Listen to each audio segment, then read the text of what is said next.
Good evening, everyone, and welcome to Jim Mayo Memorial Stadium and week number 7 of the regular season in Ohio high school football, where tonight the homestanding Dragons will entertain the visitors from Portsmouth, Ohio, the Portsmouth Trojans. The Dragons come in with a 6-1 record and Portsmouth 4-3. Again, hello, everyone. I'm Jack Harris, along with game analyst Dave Carroll, our production engineer, Doug Morris, our graphics engineer, Jerry Bell, along with our crackpot statistician, Josh.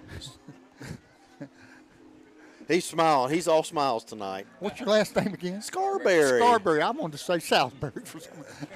I guess I had a steak on my mind. Josh Scarberry, who does a great job for us, along with Josh Ross and Jeff Gorby.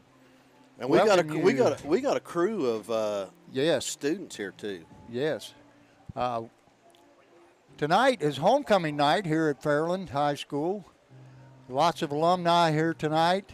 There will be honoring the senior band members, senior football players, senior cheerleaders, and there will be a host of alumni out there in the band, majorettes, band members, and cheerleaders.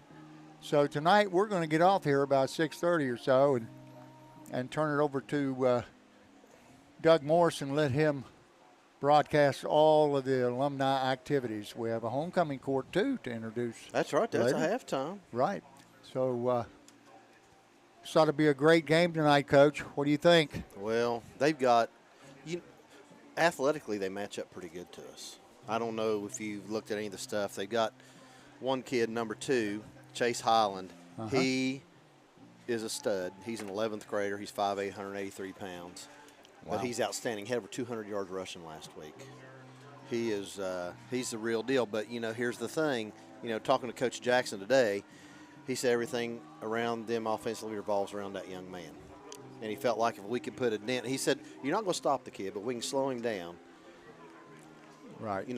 We'll get the job done tonight. Well, it's pretty much the same position they were in last week when the Dragons took on the South Point Pointers at South Point. And they had a host of backs that were just having great seasons, especially Wilburn and Freeman. And the Dragons, Wilburn went off on us. And but our defense bent, but they didn't break. That's right. Well, hey, big goal line stand there. Let's talk a little bit about that, can we? We Sure. beat them last week 35-14. And like I said in the pregame, we finished with 371 total yards. Now, that may be not as many as we've done in the past, but you got to realize we played a team that was very vastly improved of what they've been over the past 2 or 3 years. And ball control. And I'm going to tell you, they scored first. Because that was their only lead of the game, but they scored first. You and I remember this kind of looking, so this is a real deal here. Yeah, we went for it on our own 40-yard line and didn't get it. That's right. And you and I remember you saying, I don't know why we did that. I don't believe I'd have done that. But anyway, they had a kid down there, and we didn't expect him to be the guy, but he was. It was Eli Wilburn. Mm-hmm. Coach, he rushed 24 times for 145 yards. He also had 2 catches for 5, so that's 150 yards. He accounted for 54% of their offense last week. Right. South Point lost their starting quarterback, Zathan Haney, to a shoulder injury. You and I, neither one of us saw him go out of the game. We kept questioning each other and looking around trying to find out. But freshman Eli Hunt came in, and he finished the game. I thought he did great. Hey, for a freshman, poise, he did great. Position, he did a fantastic threw a TD, job. threw a 3 TD in there. He ran their offense for him, kept everybody in line. He did a good job. He's going to be a good one. Now, the one we came in really worried about was Blaine Freeman, and I didn't realize this, but he finished with 91 yards, 17 carries. I didn't realize he had that many yards. Hard-earned 91 yards. Well, they were. And it was good. But let's go ahead and finish this. First downs, we had 17. South Point had 14. Rushing, South Point was 54 for 215 yards. Wilburn was 67% of those yards. They averaged 3.9 yards a carry. We were 36 for 228 yards, 2 TDs. Coach, we averaged 6.3 yards a carry. That's amazing. That's first down every 2 Oh, plays. that's amazing. Passing, South Point was 6 for 13 for 64 yards, 1 TD, 1 interception.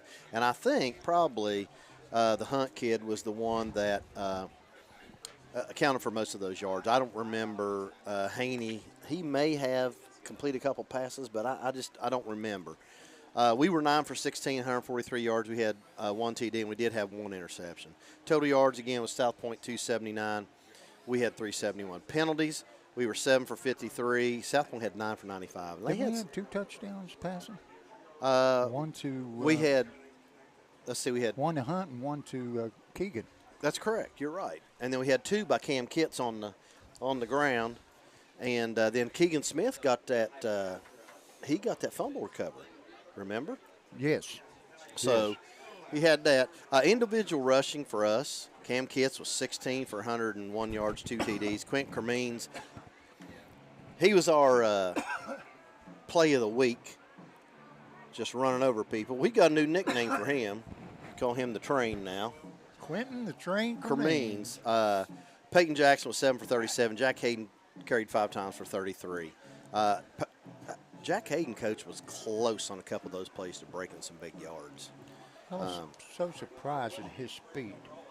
Throughout the year, I didn't realize he had such. Oh, he's got long legs, coach. He's got big strides. He's got good field vision too. Individual receiving, Bryson Hunt was 5 for 99 with a TD. Keegan Smith was 2 for 31. He had a TD, and then he had another TD on the fumble recovery. Christian Collins was 1 for 8. Cam Kitts is 1 for 5. That's pretty much a synopsis of last week. It was, we really dominated after that first quarter. First half of that quarter came through. Let's kind of talk about tonight. We're 6-1. The OBC, we're 3-1. We're 4-0 at home, 2-1 on the road. Coach Jackson wants to finish the night with a win here and have a perfect season at home. We beat Portsmouth West 32-29. We beat Wellston 56-21. Ironton 62. We lost to them. We got spanked 62-14 down there. We beat Trimble 61-27. Beat Rock Hill 40-7. We beat Gallia. That was probably the best game so far, 40-35. Then we beat South Point last week 35-14. We got Portsmouth at home tonight. And not looking ahead, but next week we have Cold Grove, and of course the last game of the season is the Peak. Now let's talk about Portsmouth. As Portsmouth isn't a slouch either. Portsmouth is 4-3, 3-1 in the OVC. They're 3-0 at home, 1-2 away. Now they beat Valley 59-29. Valley is typically Lucasville Valley's a pretty good program up there in Scioto County. They lost to Portsmouth West 31-14. They lost to Greenup County 28-22. They beat Rock Hill 28-27 in overtime. They lost to Gallipolis 50-18. They won against Cold Grove 14-16. They beat Chesapeake last week 28-6. So they got us this week. The following week, they're home against South Point, which that'll be a good game, I think. And then their last game of the season to Ironton away. So, well, they're an upstart team, Coach. I think they started out maybe 1-3 and then won 3 straight. And yep. Now they're 4-3. So they've kind of found some belief in themselves, and this looks to be a tough game for the Dragons. Well, Coach, as well as I do, Portsmouth has athletes. Yes. It's just a matter of getting them on the field and in the right spot. I do want to do one thing before we go any further. I want Kelly Jackson has been on me a couple weeks to try to get this in. We want to recognize our Feed the Team sponsors, Dale and Greg Calicote from U.S. Foods, Guyan Valley Church, and the Camden Corner, which, Coach, guess who is brought our food in here tonight? Camden Corner. Compliments of Jason Morris. Yes. Morris Auto Clinic. Yes. We got to give him props. Oh, by the way, Yes. Coach, guess who's behind you? Well, I'm going to tell you this. Jason Morris is also going to be the PA announcer He is tonight. Brian Ward is out of town. He's going to his granddaughter's birthday party. So, and that's very understandable. Well, at the last minute, there was somebody that texted him and then called him on the phone and begged. I won't tell you who that was. Emma. Had to be Emma. Oh. Anyway, Jason Morse will be doing the PA announcing tonight. So, and we want to thank him for helping supply that Camden Corner tonight. Because he has done so much for us already up here. You know, we're talking about the feed team for them. We're talking about our feeding. But let's finish them. Away games. Feed the team sponsors is People's Bank, Ben Dillon, a.k.a. everybody knows him as Bronco, Debbie Reynolds, who's one of our game sponsors every week, and then Bray's Catering. So we want to recognize all those people. Also, Jerry, if we've got the graphic for tonight, we want to talk about tonight's game sponsor. Yes. Our game sponsor tonight is Bragg's Paint and Body. And they're at 24 Township Road, 1419 Proctorville. Ask for Jeff.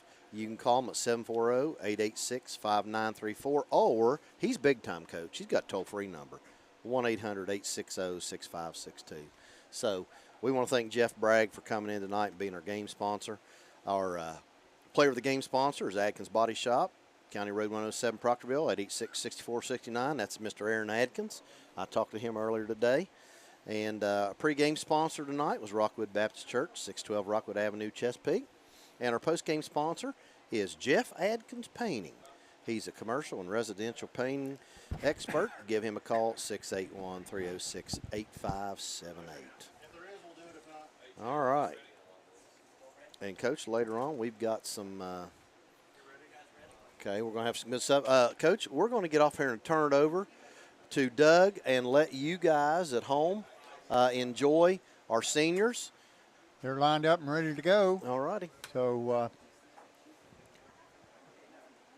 over to Doug Morse. Good evening, ladies and gentlemen, and welcome to senior night here at Jim Mayo Stadium. Here's the order. We're going to go in golf, cross country, band, cheer, and football. First up for golf, Miss Emma Barker. She's escorted by her mother, Jody Barker, and her sister, Elena Barker. She's a 3-year member of the golf team. She is undecided on her college choice, but she wants to be a medic in the U.S. Navy. Miss Emma Barker.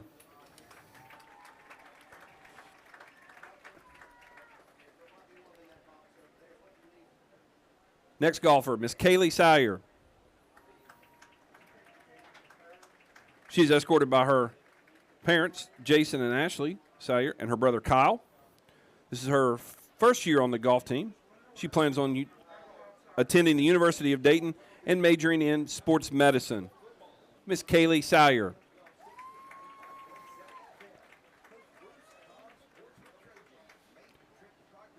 Next golfer, Mr. Noah Markham. He is escorted by his parents, Bill and Sarah Markham. He's been a 4-year member of the golf team. He plans on attending Marshall University and majoring in sports medicine. Mr. Noah Markham.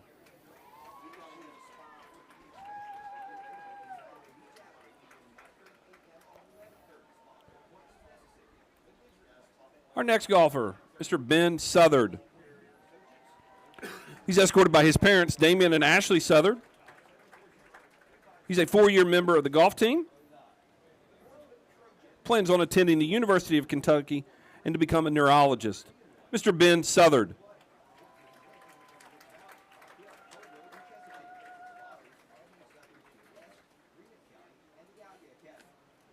Our last golfer this evening, Mr. Evan Williams. Evan is escorted by his parents, Mike and Kelly Williams. He's a 4-year member of the golf team. He is undecided on his college choice at this time, but knows he wants to be a civil engineer. Mr. Evan Williams.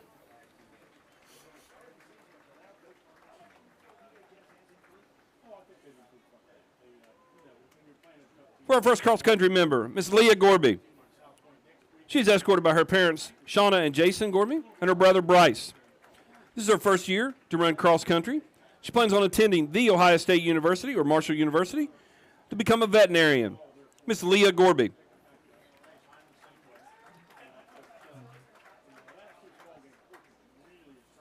Miss Katie McIntyre. She's a member of the cross-country team. She is escorted by her mother, Jennifer McIntyre. This is her first year on the team. She is undecided. She wants to be a lawyer. Miss Katie McIntyre.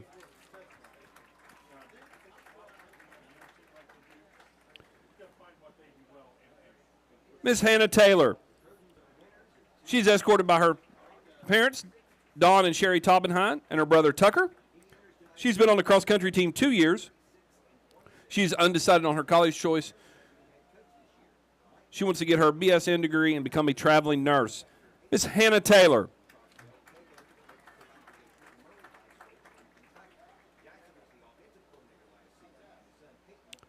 Next up is Miss Addie Waddell. She's escorted by her parents, Josh and Taylor Waddell. She's a first-year member of the cross-country team. She plans on attending The Ohio State University and becoming a nurse in the U.S. Air Force. Miss Addie Waddell.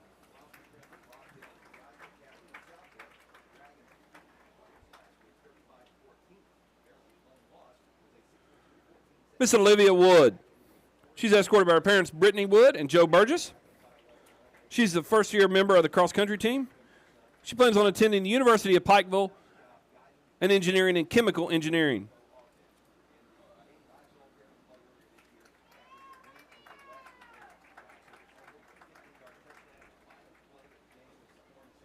Now for our band members, Miss Karina Clegg. She's been in the marching band for 6 years and the concert band for 7 years. She's escorted by her parents, Jolene Clegg, her father Jason Clegg, sister Michelle Pia, and sister Adriana Clegg. She plans on attending the Ohio State University and wants to major in music education or special education. Miss Karina Clegg.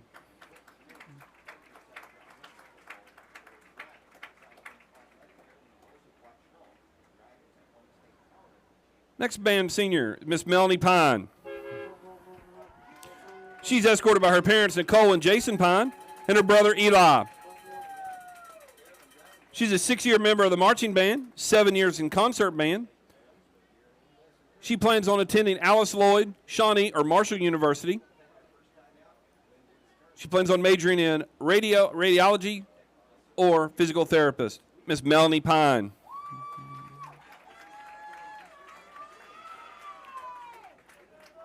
Now for our cheerleaders. First up, Miss Katie Stitt. She's escorted by her parents, Maureen, Jeff, and Melissa Stitt. Katie's a 4-year member of the cheerleading squad. She is undecided on her college choice. She wants to major in criminal science. Miss Katie Stitt.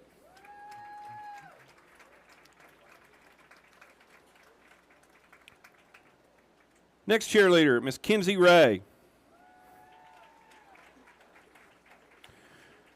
She's escorted by her parents, Melissa Ray and Jason Ray. She's a 4-year member of the cheerleading squad. She's undecided on her college choice, but wants to major in elementary education. Miss Kinsley Ray.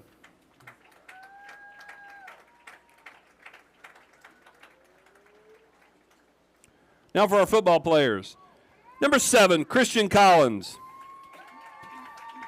He's escorted by his parents, Mike and Jennifer Collins, and his brother, Xander. He's a 3-year member of the high school team. He's undecided on his career choice and career path at this time. Number 7, Christian Collins.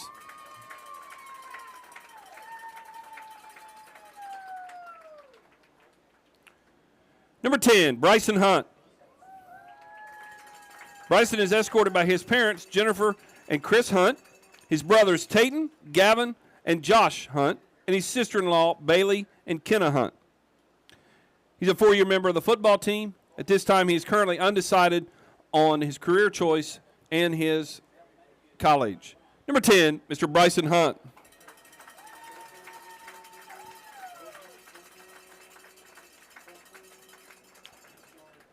Number 11, Mr. Tristan Daly. He's escorted by his parents, Barry and Chevette Daly. He's a 3-year member of the football team. He's undecided on where he wants to attend, but he wants to major in industrial engineering. Number 11, Tristan Daly.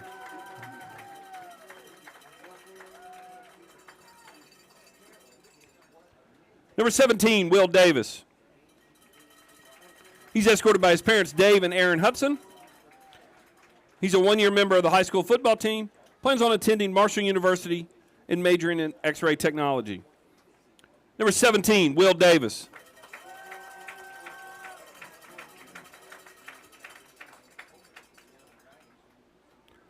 Number 20, Garrett Spence. He's escorted by his parents, Brandon and Emily Smith and Lindsay McGraw, and his brother, Keegan Smith. He's a 4-year member of the football team. He is undecided on his college choice and his career path at this time. Number 20, Garrett Spence.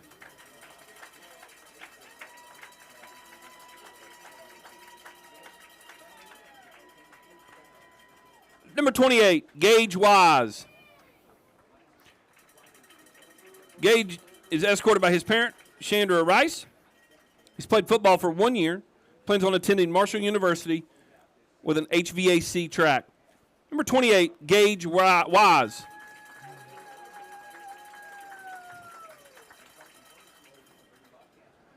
Number 54, Ryan McLean. He's escorted by his parents, Patrick and Scotty Ann, his sisters, Brooklyn and Hannah McLean. He's a 4-year member of the football team, plans on attending Marshall University and majoring in electrical engineering. Number 54, Ryan McLean.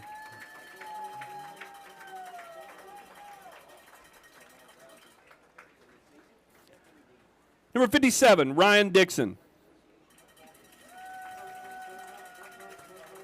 He's escorted by his parents, Chris and Gina, and his sister, Ella Dixon. He's a 4-year member of the football team. He's undecided on his college choice, but plans on majoring in sports medicine. Number 57, Ryan Dixon.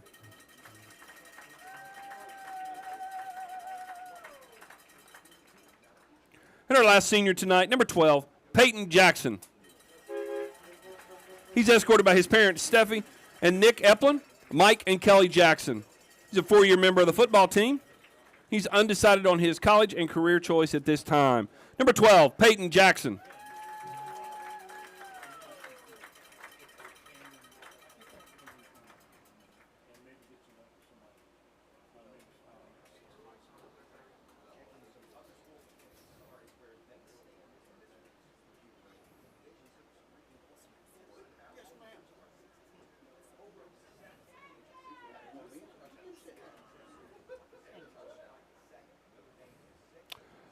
Once again, fans, we'd like for one more round of applause.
This evening, the possible VFW post 6878 will be presenting honors and flowers. Please stand as you're able, remove your hats, and join longtime bandmaster Keith Carter as he conducts the national anthem.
Welcome back to Jim Mayo Memorial Stadium. That's pretty much going to conclude your pre-game alumni and senior day festivities. We'll have more at halftime with the homecoming court and some of the 93, the 03, and the 2013 football teams who all made the playoffs. The 93 team, of course, the first in school history to do so. Tonight, the Dragons take on the Portsmouth Trojans. Before we get started, I'm going to give a shout out right off the bat. We got a nice text from Florida, Mr. Eric Carroll, the son-in-law of the former teacher and principal here, and I believe he was a board member once too, Mr. David Judd. Yes, sir. How you doing, Dave? Eric, glad to hear from you. Yes, Eric Carroll, married to Amy Judd, and down in Fort Myers. They watch us every week. Every week. So hello, David. Hello, Eric. Hi, Amy. Hope you enjoy the broadcast. Before we go any further here, Coach, let's talk about the computer points and Region 19 and what's at stake tonight. Well, I'll tell you what, Iron's first at 6-1. They have a 15.051 average. We're at number 2 right now, 6-1 at 14.9978. Portsmouth West is number 4 in the region. They're 6-1, 13.0404, and they only lost to us. But they got some tough games coming up. South Point is at 11 at 4-3. Their computer points are 8.0051. They were number 9 last week, That's so right. they dropped a couple. Now Portsmouth is at 4-3. Our opponent tonight, they're at 6.5571. So they're in the playoffs as of now. Wheelersburg, this is the one that's crazy. Wheelersburg is 3-3. Wow. They're 5.4522. You know what? I don't want to play Wheelersburg. Not right now. They're a good, daggone good 3-3 team. Sure, they played tough competition too. They opened up with Ironton. So played them well. Menford's at 17 at 3-3, and then Chesapeake rounds it out there in a 20th spot at 3-4. So I don't think we have a spot wrapped up. I think after tonight we might be guaranteed in a playoffs. It all has to do with the math, and some different things.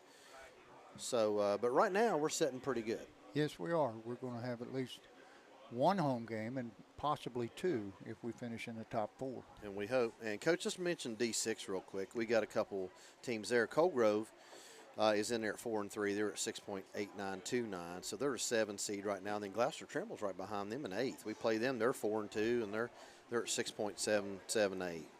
And also, let's talk about Gallia Academy. They're in D4. They're a bigger division than we are. They're sitting at number 6 right now, Coach. They're at 6-1, 11.7551. They're probably going to finish in the top 8, I would guess. Most likely. Who do they have tonight? Well, we talked about them tonight. So They Rock Hill? have, we talked about them in the Pick'ems tonight. Gallia's got Rock Hill, but they're playing at Rock Hill. And they had Rock Hill went up there and beat them up in Gallipolis last year, if you remember. Wow. That was an upset. I don't know if you remember that or not. No, I did not. They did. So we've got that. I'll tell you what, how much time we got, Coach? We got about 5 minutes and 50 seconds. All right, so here's what we're going to do. We're going to talk about some sponsors. We have a new sponsor on board tonight, Yes. Camden Corner. They're at 3002 Piedmont Road in Huntington, well, Westmoreland, if you all know where that's at. They're at 304-486-1292. Guys, they have a deli and they got a bakery. I don't know if you've ever had a donut from there. Oh, yes. Oh, my gosh. But deli features all kinds of food. Then they've got, meat and cheese trays. They got birthday cakes, cupcakes, cookie trays. And, Coach, they fed us tonight. Yes. You tell them what they fixed us. We had chicken fingers, we had potato wedges, and we had a killer pasta salad along with rolls and the dessert. I ate 3 Oh, my bites of my goodness. dessert, and I've got it sitting here because I can't have it. Well, I ate about half mine. That's the rest of it will go down at halftime. Maybe. Maybe. So we want to thank them for coming on tonight. And we got some others too, Coach. Yeah, our new pregame Sponsor. pregame show sponsor. Yes, Rockwood Yeah. Baptist Church. We're glad to have them aboard. Yes. And let's go ahead and get some. We'll just mention some of these others, and we'll talk more about them later. We got Creative Home Solutions. We got Curry Termite and Pest Control. We have Complex 7. We got Tony Black for School Board, paid for by the candidate. We got B. Ross Photography, Liberty Bank, Eastham and Associates, Romeo's Pizza, Diamond Design, Morris Auto Clinic, Riverside Physical Therapy, Armstrong Neighborhood Channel. They're with Division of Armstrong Cable, Flynn and Associates, Express Oil Change and Tire Engineers, Jason Gorby for School Board, paid for by the candidate, Karen Tillis with Bunch Realty, Collins Career Center, Debbie Reynolds with Realty Exchange, Holzer Clinic at Proctorville, Marshall Sports Medicine Institute at Marshall Health. You got Gabe's in Huntington, Wiley Travel, Tracy Bunch with Tracy Bunch Realty. Our post-game sponsor is Jeff Atkins Painting. Our pregame sponsor, as we said, Coach, was Rockwood Baptist Church, 612 Rockwood Avenue down there in Chesapeake. Our player of the game is done by Atkins Body Shop. And again tonight, our game sponsor again tonight is Bragg's Body and Paint at 24 Township Road 1419 Proctorville. Ask for Jeff. His number 740-886-5934 or 1-800-860-6562. So we want to thank all of our sponsors for helping us out here tonight. Right. Well, the pregame coin toss was won by Portsmouth Trojans, and they have elected to defer to the second half, so they'll be kicking off to the Dragons. Portsmouth's getting ready to take the field. They're in their white jerseys and red numbers and red pants and red helmets. And the Dragons will be in their Kelly green and white jerseys, white pants and white helmets. They have yet to take the field, but we still have 2 minutes and 35 seconds on the running clock, and we'll have the kickoff. The Trojans take the field now. I want to tell you, I got a message from Rick Morris. He and Rhonda are home tonight. Or I guess Rhonda had surgery this past Monday and wasn't feeling up to snuff, so they'll be watching from home tonight. So Rhonda, hope you get feeling better. Yes. They are faithful supporters of Fairland Sports. Oh my goodness, yes.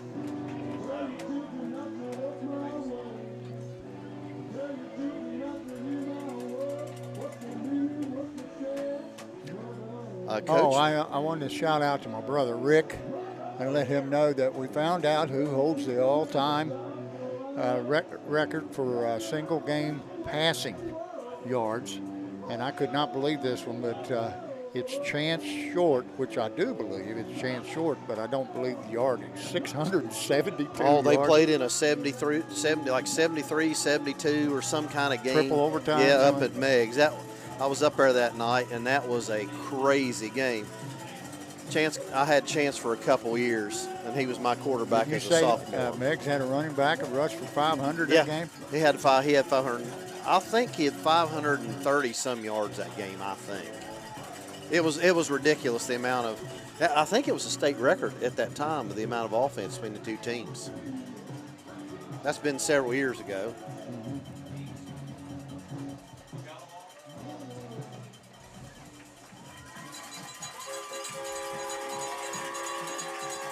And here comes your Dragons, Coach. All righty.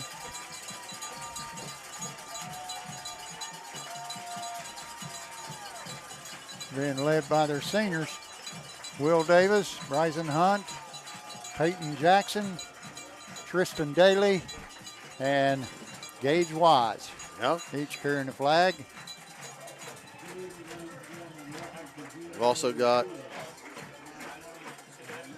some others in there. Christian Collins, Ryan McLean. Yes. Well, get ready. This should be a very entertaining game. Coach, what was your call tonight? 35-21. Remember what mine was? Was it 35-14? Was that Jeff? 28-18 was mine. 28-18.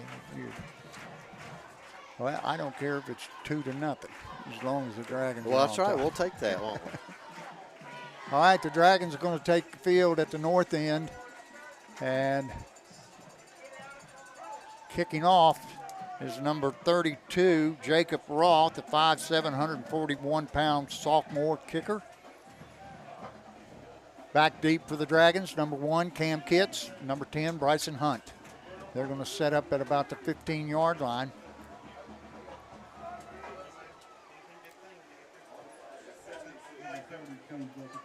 You think they've been instructed not to kick it to number 1? I believe they have. Well, I wouldn't kick it to 10 either. I know. By the way, Coach, did we tell the folks at home that we're the walking wounded today? Oh, I didn't tell anybody that. We are Codgers today. Yeah, man. Coach Harris took a fall today, and I had a kidney stone on Tuesday, so we're we're not at 100%, that's for sure. Coughing and laughing does not agree with me right now. Okay, there's a whistle, and here's the kick, and it's deep down the middle, and it looks like Bryson Hunt's going to take it at about that 7-8 yard line. He goes right, he's got a little wall, and he's going to be run out of bounds at the 35-yard line by number 31. That is Fernando Poxes. Or Pokes. I don't know how you I say think that. Jason, Poxes? I look at it as Poxes, but Jason said that guy over there said it was Pokeses. Oh, then we'll call him Poxes. It's P-O-X-E-S. Yeah. Dragons come out in twins right and twins left. That's Kitts in the backfield to the left side of Jackson. He sends Jack Hayden in motion. He rolls out left. He's looking, and he's got Hunt. He's got the reception. He's going to gain 15 on the play. It's going to bring up a Dragon first down just past. They're going to put it right on the 50-yard line. And Coach, that was a little flood pass over on the left-hand side. Right on the mark, too. That's right. That first down brought to you by Jason Glover for Scoreboard. Sure-handed Bryson Hunt. First down and 10. Dragons at the 50. Jackson, he hands off to Kitts this time. He finds some room. He's going to get about 4 or 5 on the play. Brings up second down and 6. Give him 4. Ball at the 46. Quickly on the ball, the Dragons. This time they're going to run the quick hitter out here to Hayden. Hayden's stopped after about a 3-4 yard gain. Nice tackle there by number 21. That's Kingston Littlefield. Littlefield, a 5'8", 167-pound junior. Coach, that was a nice lick right there. Yes. Jackson rolls left, and he's got first down yardage. And that pass is brought in by Jack Hayden. That brings up first down at the 37-yard line. Jackson takes a snap. He drops straight back this time.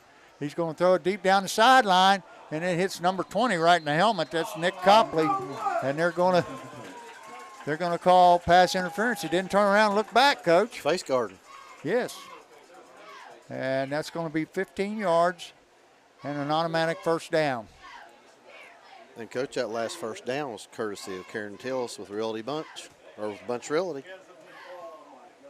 By the way, I need to give a big shout-out to the superintendent, Ronnie Hayes. Yes. Because Miss Leap was out of town at a conference, and I had a kidney stone, and I texted her at 4:30 in the morning, and I said, you're going to have to be principal for a day. So she was able to come and work. Sit in for you? She came in, was able to work and take care. And, of course, her day, no issues at all. Right. Smooth sailing. 22-yard line for the Dragons. Twins right and left again. This time he's going to send Hunt in motion. And Jackson is scrambling. He gets flushed out of the pocket, and he's taken down by number 51. That's Alex McKenzie on the tackle. And that's going to be a loss of about 10 on the play. Brings up second down and 20 for the Dragons.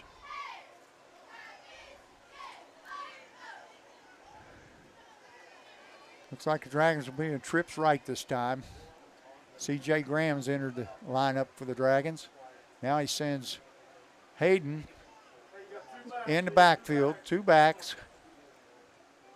And Jackson's looking.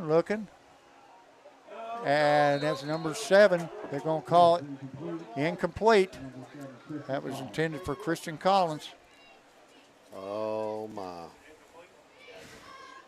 Look at Oh, that. thank you, Matthew. Thank you, sir. Tell John You, John I said thank you. And yes. Joe.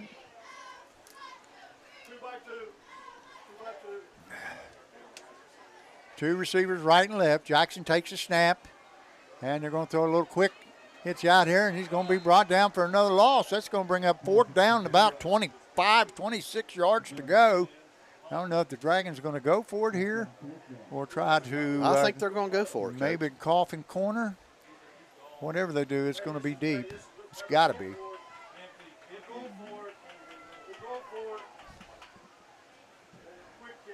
Coach, they look like they're in quarters coverage. They got 4 deep. Yeah.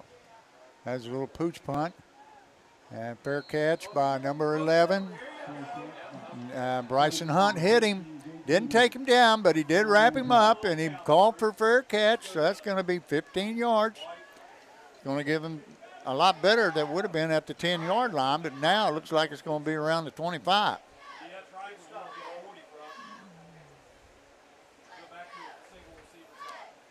We got dead ball, personal foul against the Dragons.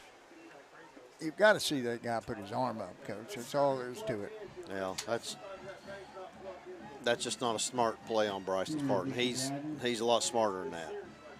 Yeah, that's going to give him 15. They'll bring the ball just over the 25-yard line. Be first and 10 for the Trojans. They're in a pistol formation, trips to the left, one receiver right.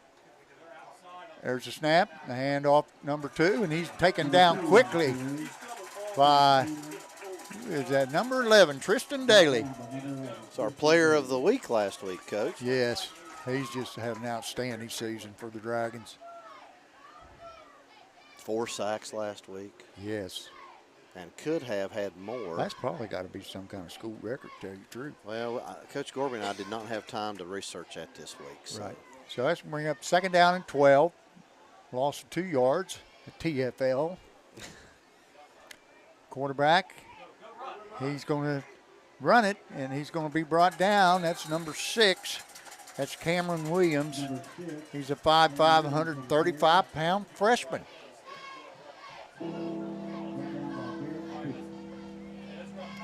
Freshman quarterback, Coach.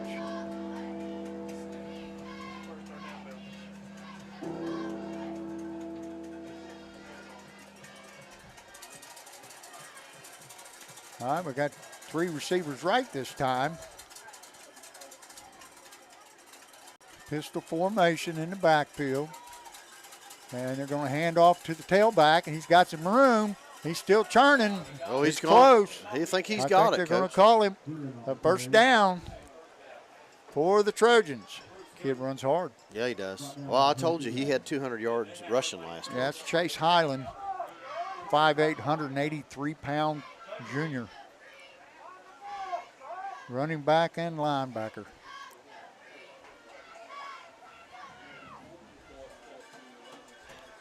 Williams brings into play. 3 receivers right again. Pistol formation again. 1 receiver left. Takes it. Quarterback keep.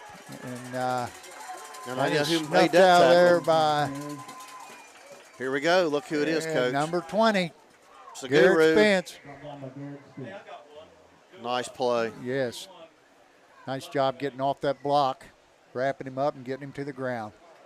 No gain. Second down and 10. Ball resting on the 37-yard line. 3 receivers right, 2 left, empty backfield this time. Got to watch for a little quarterback draw here, Coach. And there he goes. And he's run out of bounds, short of the first down. He's out at about the 43. It's going to bring up third down and 4 yards to go for the Trojans.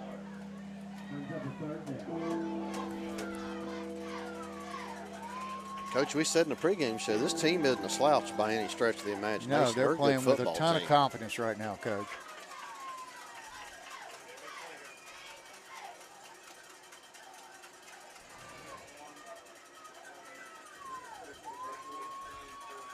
Three receivers right and 1 left. Got Highland offset to the left of Williams.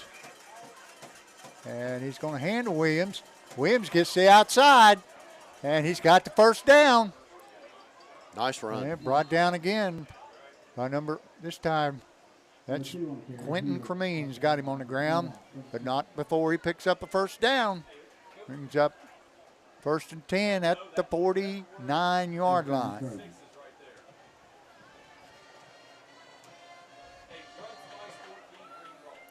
Dragons running a couple defensive linemen.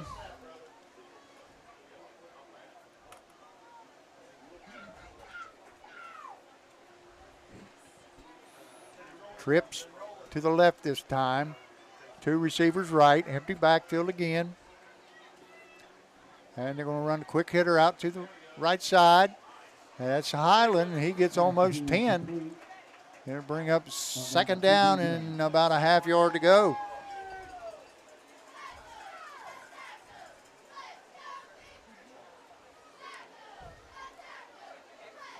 Let's call it second down 1.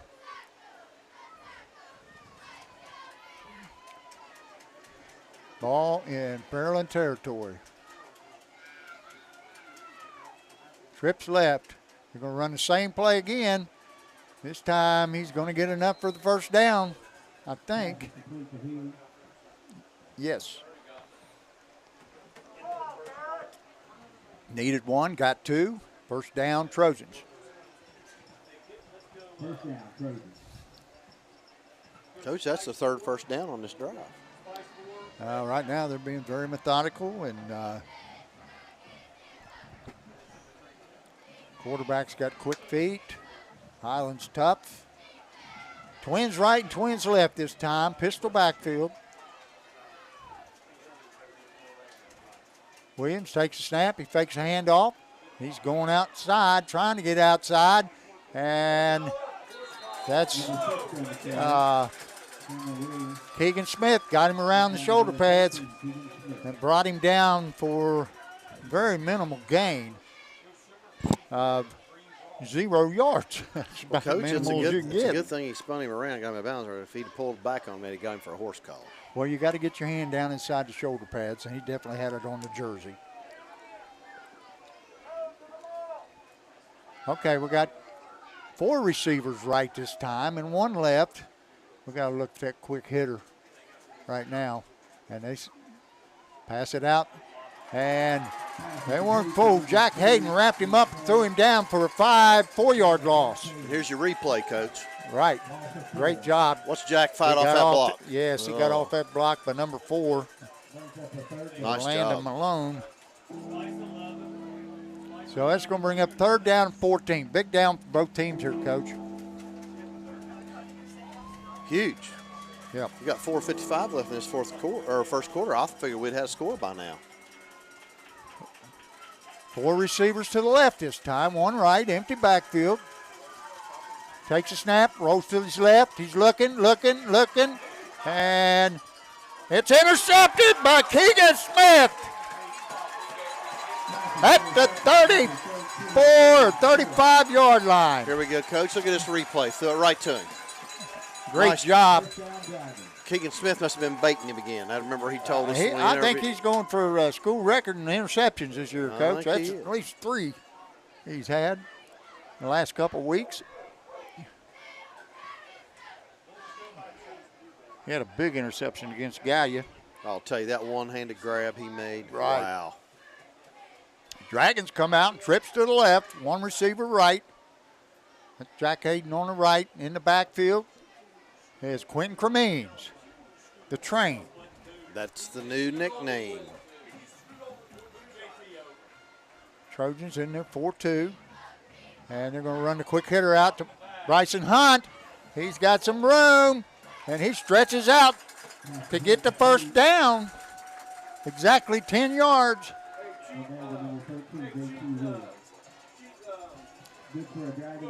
3 receivers right and 1 left. They're going to run it to the right this time. And that's Bryson Hunt again. This time he gets about 9. He's going to bring up 2nd down and short for the Dragons. Make it 2nd down and 2 yards to go. Dragons quickly on the ball. Jackson looking. Now he's got, he overthrows Jack Hayden. Had him open by a couple yards. Just overthrew it out of his reach. Ooh. That was close. Was anybody over here covering Christian Collins? Yeah, I think he had driven this corner off, didn't he?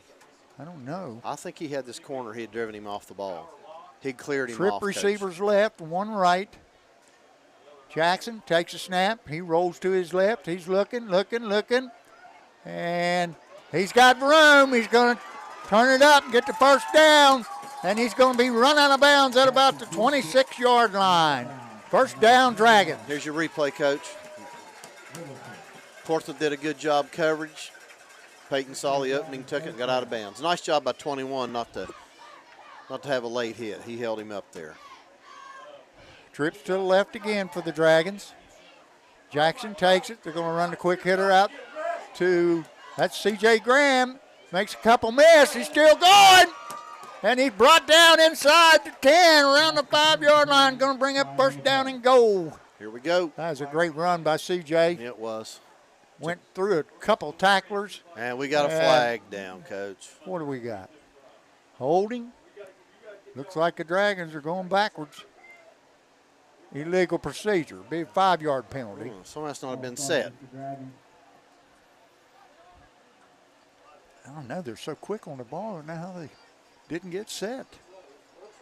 3, 4, 5. Ball will be at the 31. The Dragons will bring up 1st and 15 now. Oh, that's a good run there by C.J. Graham.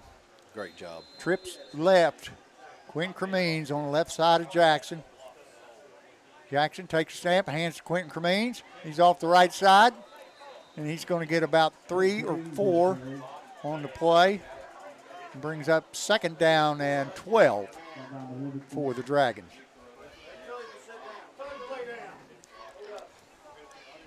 Tell him to lay down. Jackson takes snap. He throws down the middle. Wide open. Christian Collins for the touchdown. Beautiful pass there. Let's watch it. Here it is. Jackson. Boy, he puts it right on the money, doesn't he? Oh, it's beautiful, wasn't it? Beautiful. And he had that defender beat by about 3 yards. And I think Christian Collins lined up here by himself, wasn't he?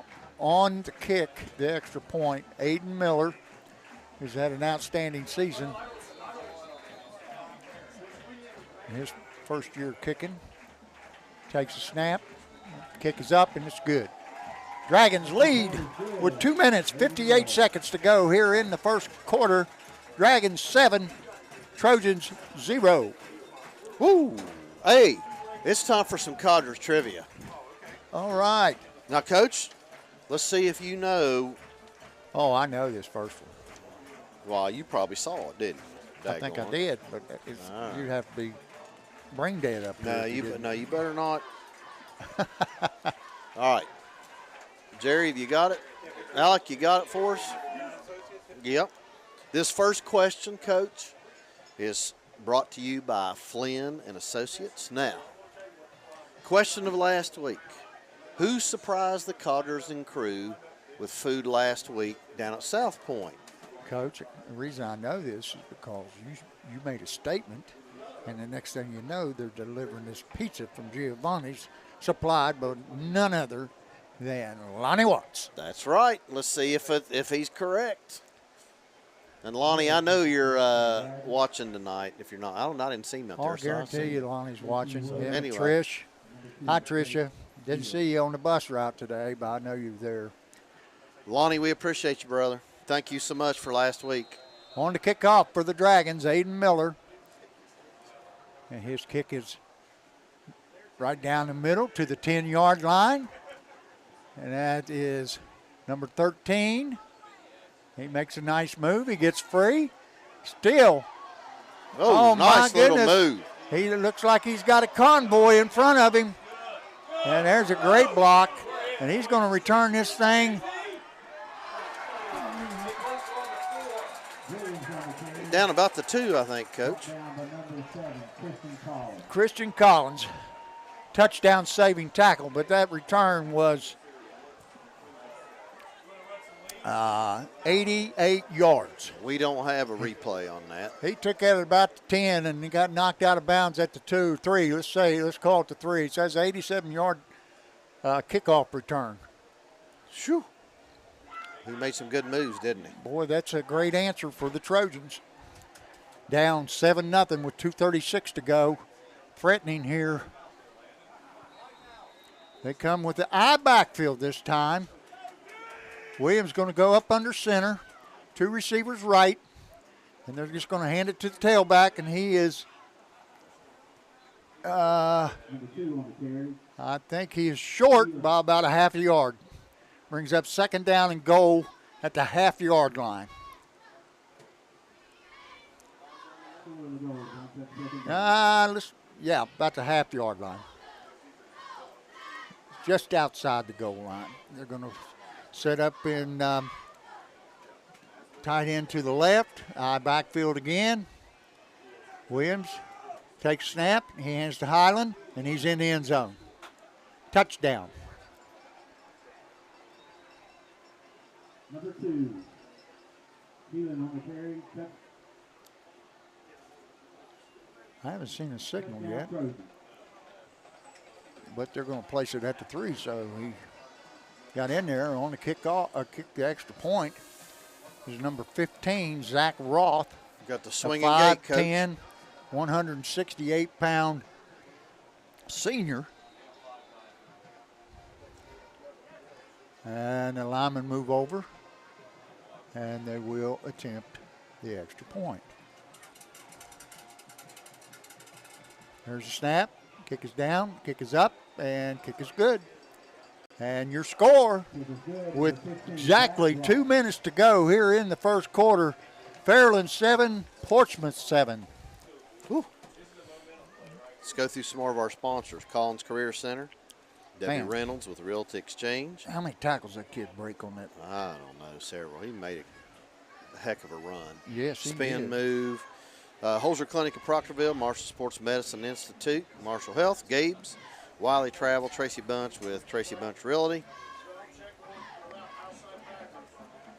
We got Jeff Atkins Painting, Rockwood Baptist Church, Atkins Body Shop. We got Bragg's Paint and Body. They are Sponsor of the game, we got Express Oil Change and Tire Engineers, Flynn and Associates, Armstrong Neighborhood Channel, Riverside Physical Therapy, Morris Auto Clinic, Diamond Design, Romeo's Pizza, Eastman Associates, Liberty Bank, B. Ross Photography, Tony Black for School Board, paid for by the candidate, Complex 7, Curry Termite and Pest Control, Creative Home Solutions, and Camden Corner. Kicking off again for the Trojans, number 32, Jacob Roth, back deep for the Dragons, number 1, Cam Kitts, and number 10, Bryson Hunt.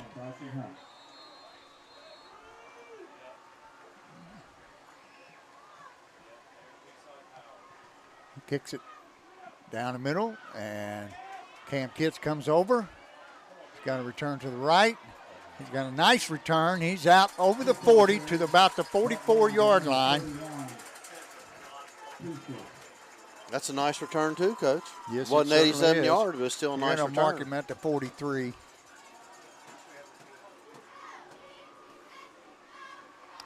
Thank you, You're welcome. young man. I got to take care of you. Dragons come out, trips left, one receiver right in the backfield. Cam Kitts on the right side of Jackson. He takes a snap. They're going to run the quick hitter out to Jack Hayden. He's got, they got a flag. They're going to call hold. That's going to be a hold on Bryson Hunt, number 10, pretty sure. That's going to bring up a 1st and 20.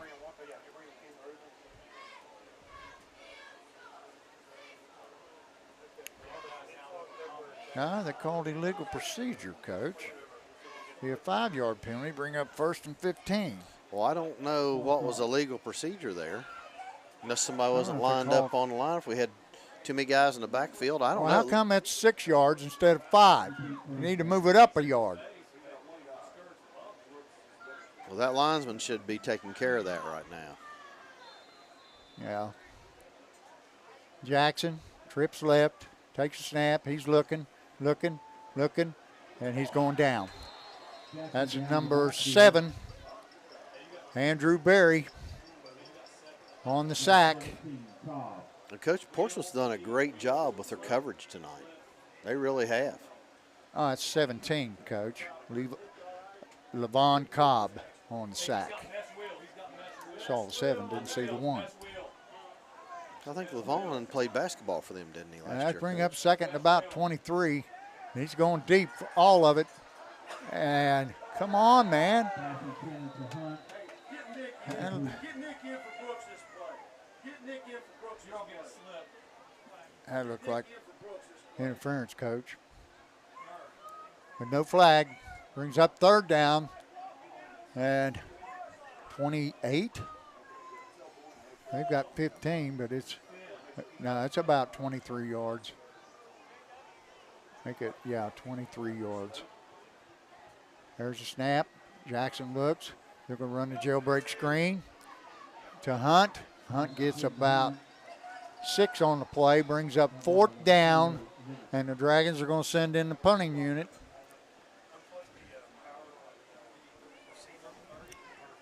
"45 seconds on a running clock to the end of the first quarter." Back to punt for the Dragons. Number 10, Bryson Hunt. Back deep is number 6. And that punt is down the left side. Takes a nice bounce. Goes out of bounds.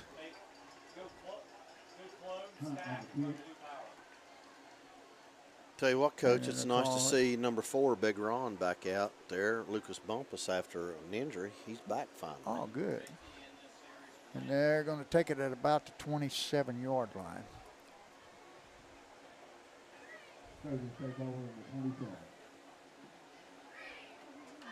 Make it to 28.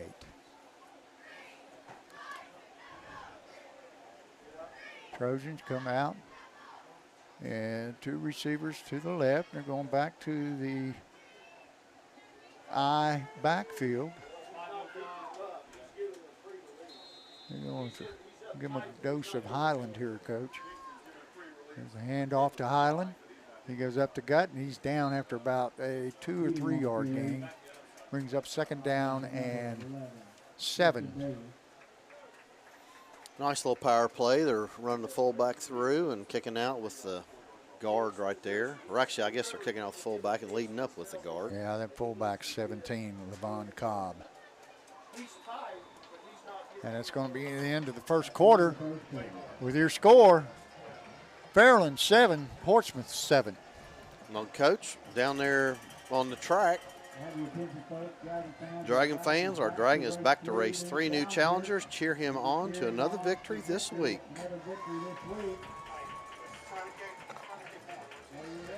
Here we go, guys. On your mark. Get set. Go. Oh, that chicken hasn't got a chance.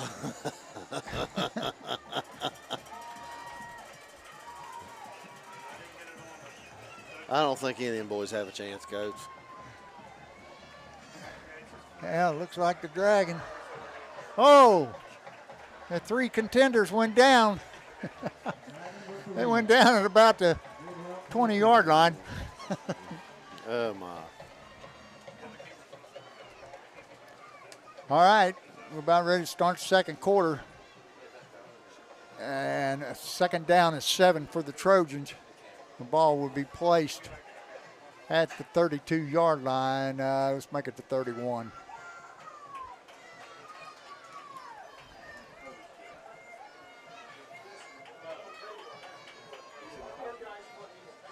Dragons defense got both their neck right here, Coach. It's been a pretty even game. Yes.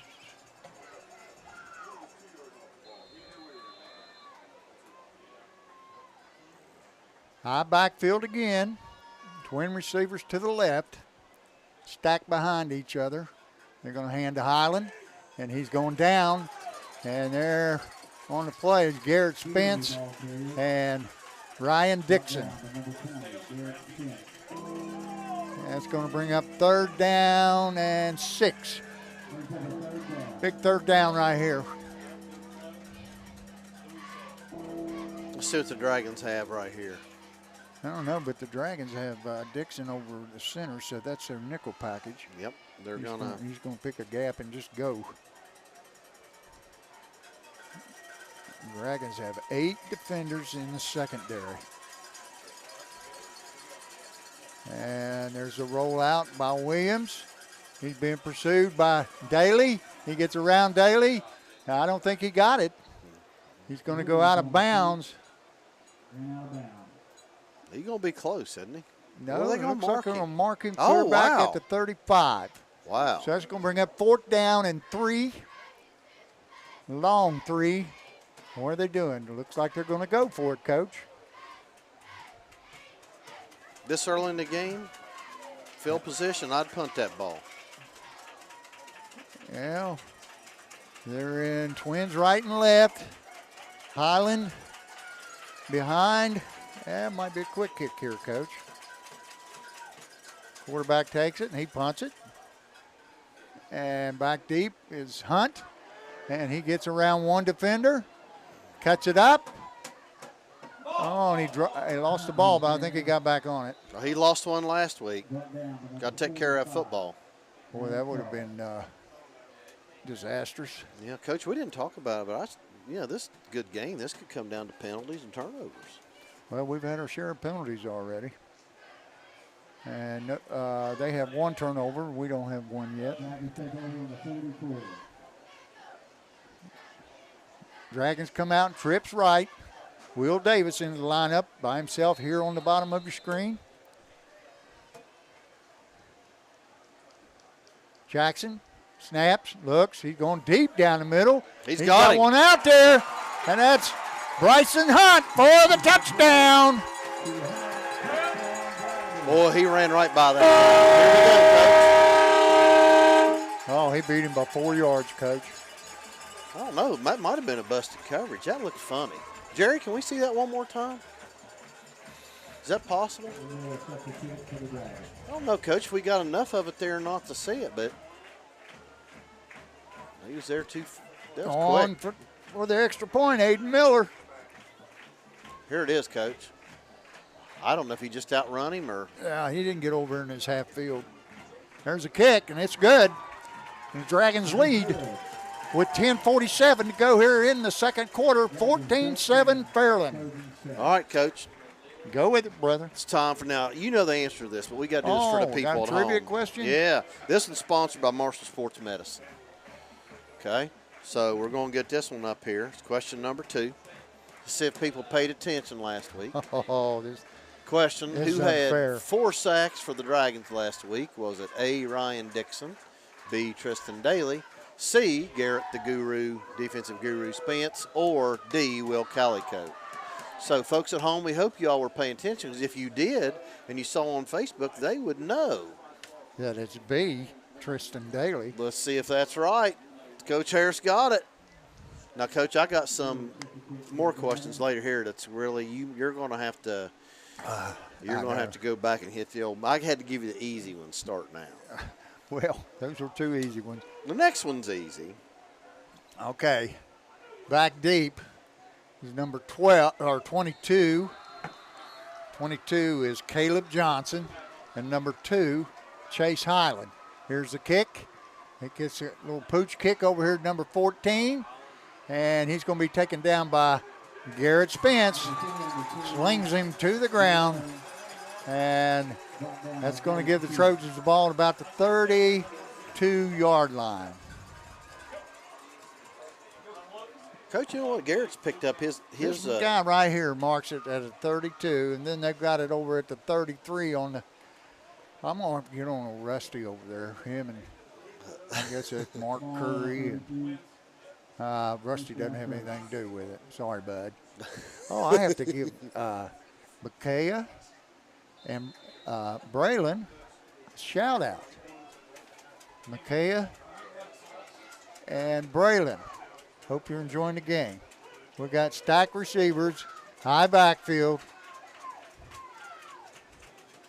Trojans just trying to pound it down the throats of the Dragons. And there's a nice cut by number 2. And he's finally going down after about a 23-yard gain. Make it 26.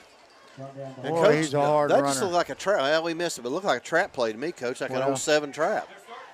The touchdown saving tackle there made by Bryson Hunt brings up 1st and 10 quickly into Fairland territory. Portsmouth Trojans trying to answer the quick strike of the Dragons with their own. And they almost did. High backfield again. They're going to pound it, Coach, until we stop it. This time off the right side. This time they've got him. Let's see who that is. That's Ryan Dixon, number 57 on the stop. He wasn't going to go away from Ryan. Coach, looked like he pulled a guard or a tackle there and let up. They put the bear hug on him. No gain, 2nd down and 10. Nice play. Nice Yes. defensive stop. Yes. Played that well. Need a couple more of those. Yeah, we need those right now. Twin receivers to the left. That's Colin Perry and Landon Malone. High backfield again. Williams. He takes a snap. He's going to hand off to the left side, and that's Highland, and he goes down after about 5-yard gain. It's going to bring up 3rd down and 5. And, Coach, it looked to me like they had an unbalanced line right there. They did. Looked to me like they had an unbalanced line. That's Ryan Dixon on the stop again for the Dragons.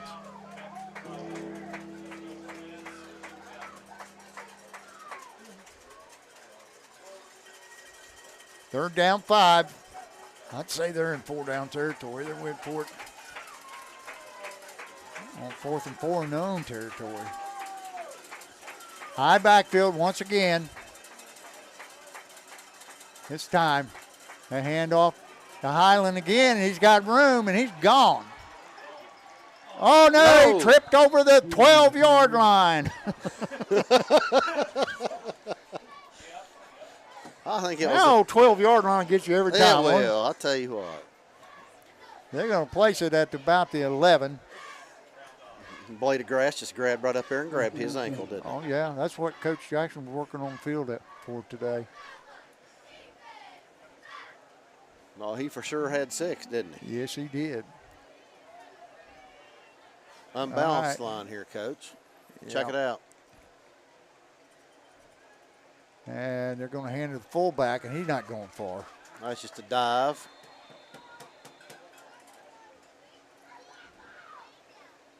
He gets about 3. Down to about the 9-yard line. Make it the 8-yard line. So 2nd down and 7 for the Trojans. Inside the red zone again.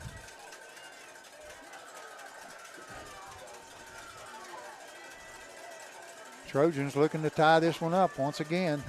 High backfield. One receiver right and left. Tight end to the left. And he's going to fake the handoff. This time he rolls right. He's looking, and he's going to keep it. And he's going across the goal line, and he's in. Touchdown, Trojans. Well, he's got quick feet, doesn't he? He does. That's some nice moves, Coach. Watch right here. Boom. Nice spin. Dive. Touchdown, Portsmouth. And it's going to bring it to 14-13. And on to kick the extra point is number 15, Zach Roth, 5'10", 168-pound senior.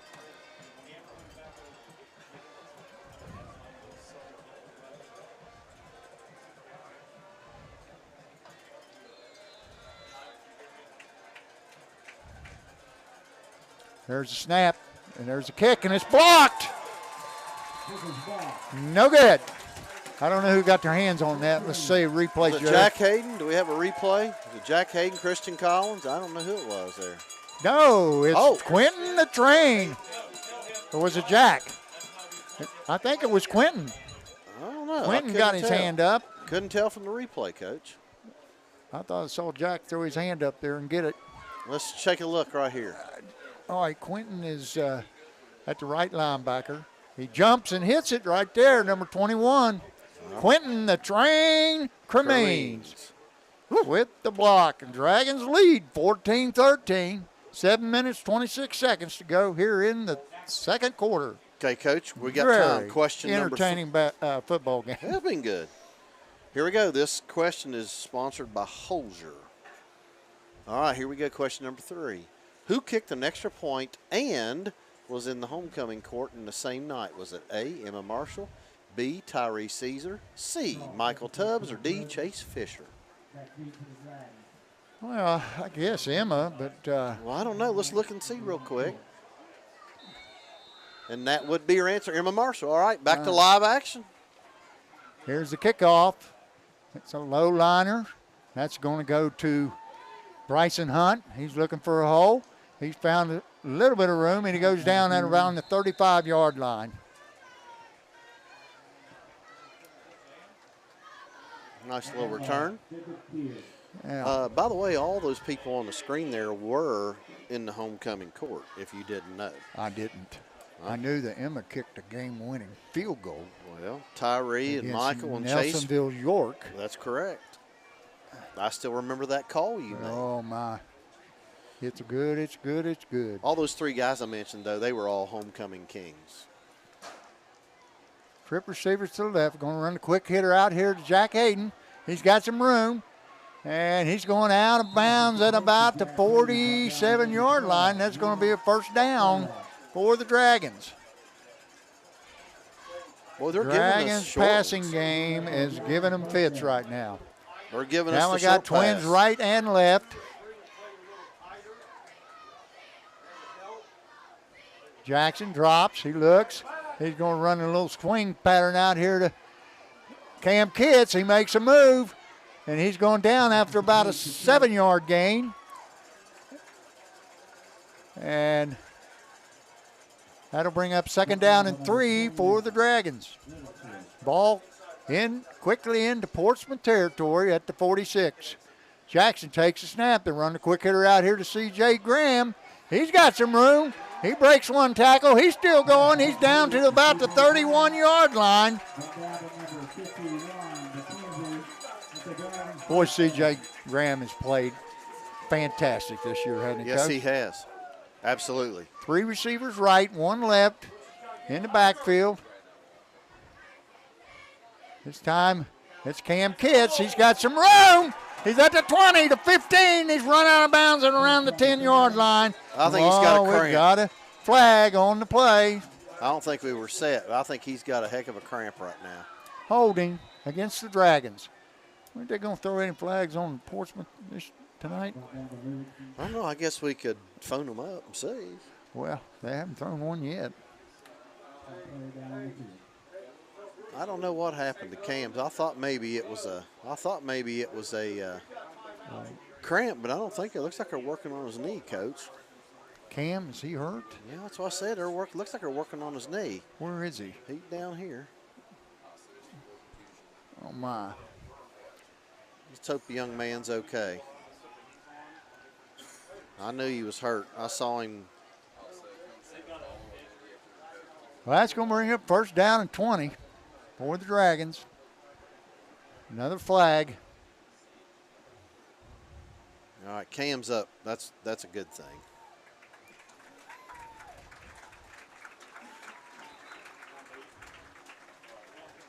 He's tweaked something. Looked like his knee, Coach.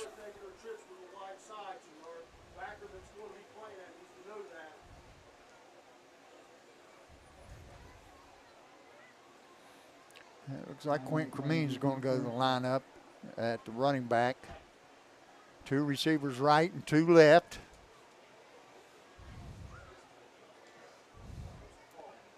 Cremines to the left to Jackson. Jackson. He takes a snap. He drops straight back. He looks. He's got Bryson Hunt for a nice pickup of about 15, make it 16. Brings up second down and make it 15. Second down and 5. Nice pickup.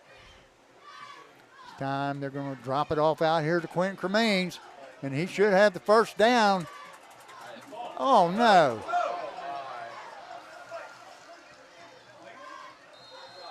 Say Quentin Cremines fumbled. It's picked up there by number 12,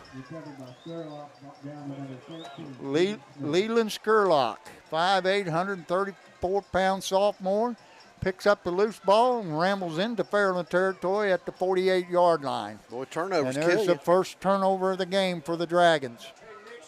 Could be a costly one, Coach. Could be. 6:04 to go here in the first half. Dragons leading 14-13.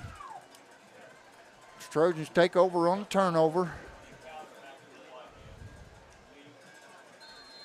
Twin receivers to the left. They stack them one behind the other. Tight end to the right. I backfield. And they're going to hand it to Highland. And he's going down after about a 6-yard gain. He's going to bring up second down and 4. Ball placed at the 42-yard line. Coach, it's just old-fashioned football right here. Yeah, they're just playing smash mouth. We're coming at you. Just stop us if you can.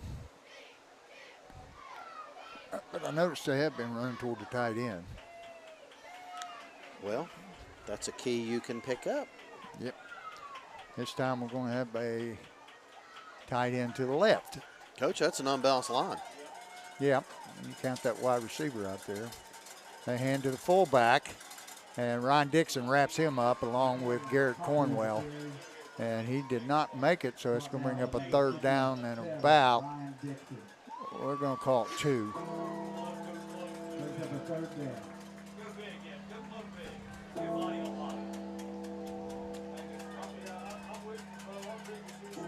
Coach, we got Cam laying down on the table down there on the sideline. Let's hope he's not hurt. Oh, man. Too bad. All right, we're going to have the unbalanced line again, Coach. To the left. And they're going to hand it to Highland. And he's going to be close. It's going to be close. I think it's a little bit short, about the length of the football. And officials holding his hand up over it. Says fourth down and half yard to go. He's a good back, isn't he? We've got to watch the long count here, Coach. Not giving anything free.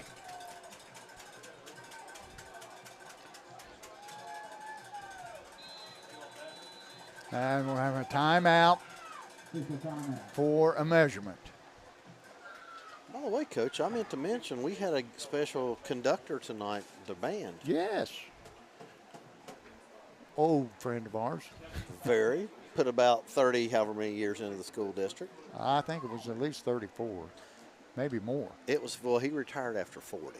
So, Oh, but wow. that was with some of his other years. But Mr. Keith Carper was here tonight. I don't know if he's going to be here at halftime or. And it is going to be short about this length of the football. Brings up 4th down and about 6 inches, maybe a foot. We going to get a quarterback sneak or we going to get a dose of Mr. Highland? I don't know.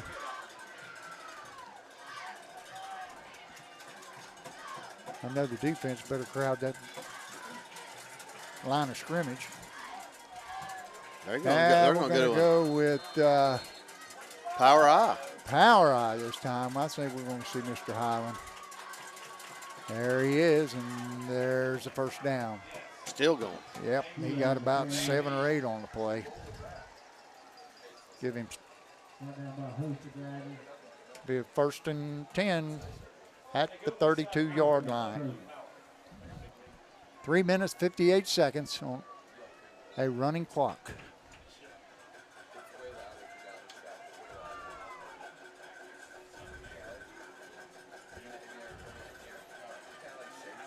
Here we go.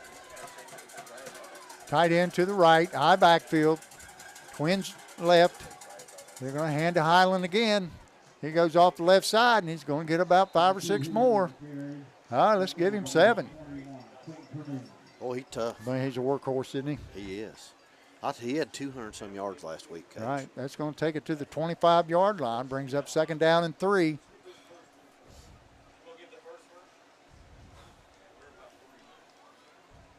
What did that say? That's from your sister. She said she's up listening while eating at courtside up in Gallipolis. Having some kind of test Monday. Oh. They toss it to Highland this time, and he is tackled there in open space by number 10, Bryson Hunt. Nice tackle on the play there. I think he didn't get much, Coach, if he got any at all. No. Brings up 3rd down and 3. Nice open field tackle there by the Dragon safety, Bryson Hunt. We're in 4-down territory. Oh, yeah. Twins left. This time they're going to have the tight end tackle over. They've got unbalanced to the left. And they hand it to the fullback, and he doesn't make it. It's going to be 4th down and 3. He gets back to the line of scrimmage, and that's it.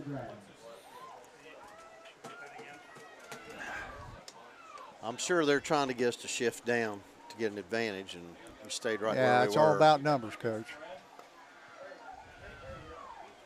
By the way, I wonder if Mark Root and Crawdaddy Mays are keeping our coach coach. Well, you know they are. Coach I count talked to tonight. Crawdaddy this week. Oh, did you? Yes, I did. Did he tell you he was going to be watching tonight? Oh, he said he'd love to come, but he can't. So he always watching. Well, we appreciate you, Crawdaddy. Yep, you and Mark both. Let's give a shout out to Mark's wife. She's a former Fairland Dragon and a dandy, tougher than a pine knot. Joyce Root. Well, we got a timeout. Hey, we got a timeout. Let me go over some sponsors. I've seen her fall off the bleachers one day. At about 5 rows up on that gym floor and never shed a tear. I mean, she's tough. I wouldn't want to fight her. Mark better behave. Oh, you know he's in line. She'll whoop him. All right.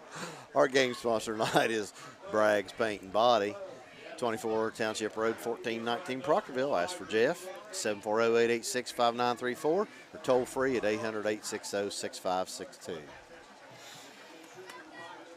Also have Atkins Body Shop, Rockwood Baptist Church, Jeff Atkins Painting, Tracy Bunch with Tracy Bunch Realty, Wiley Travel, Gabe's Marshall Sports Medicine Institute, Holzer Clinic of Proctorville, Debbie Reynolds with Realty Exchange, Collins Career Center, Karen Tillis with Bunch Realty, Jason Gorby for School Board, and we'll get the rest of them after this. Okay, Twins right, tight end left, high backfield. They hand to Highland, and he's going to get the first down on 4th down and 3. He picks up 5. That's going to take it to the 20-yard line. First down and 10 for the Trojans. Looked like I ran an old trade play. Marcia and Alan Neestep watching from Raleigh. Oh, wow. Yeah, down there to watch the Herd take on NC State tomorrow. Thank you guys for watching us. High backfield again. They fake the handoff to Highland, and he's going to be sacked in the backfield. About a 6-yard loss. That is Will Calicote on the sack, number 52 for the Dragons. Here we go, Coach. There's your replay. Nice job, Will. Tristan Daly was there. Big play. We got a timeout. All right, let me finish these sponsors then. Yeah, while we're here. Portsmouth, go with it. All right, Express Oil Change and Tire Engineers, Flynn and Associates, Armstrong Neighborhood Channel, Riverside Physical Therapy, Morris Auto Clinic, Diamond Design, Romeo's Pizza, Eastman Associates, Liberty Bank, B. Ross Photography, Tony Black for School Board, paid for by the candidate, Complex 7, Curry Termite and Pest Control, Creative Home Solutions, and our new one this week tonight is Camden Corner. They were our caterers tonight. Yes, very fine dinner. We've been treated like royalty up here, Coach. I know we have. Yeah. I don't even know if we deserve that, but Well, we appreciate it. yes. I'm going to shout out to another East Step friend of mine, Jack East Step. He was shopping along with my wife today, my wife and daughter, and a little Frankie June. And he sent me a picture to show to. All right, we got one receiver right and left, tight end right, high backfield. And we're going to hand it to Highland. And he's trying to pick his way, and he's going to get about a tough 3 yards. Brings up 3rd down and 13. Again, we're in 4-down territory, Coach. Sure.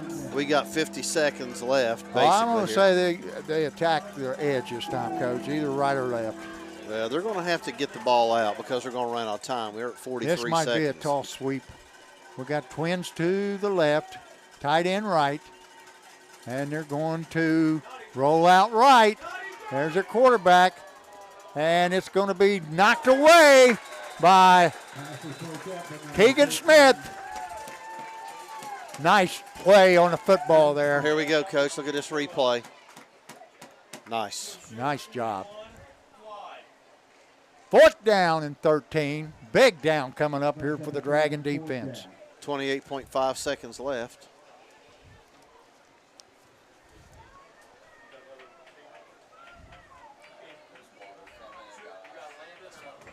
They really need to. Well, Coach, I tell you, they're not going to get it off because they got 9 seconds on the play clock. They're probably going to take the 3rd and final timeout. And there it is. 28.5 to go here in the first half. Big ball game for both teams. Dragons sitting at 6-1, 3-1 into conference. And the Trojans have won 3 straight to go to over 500 for the first time this year at 4-3.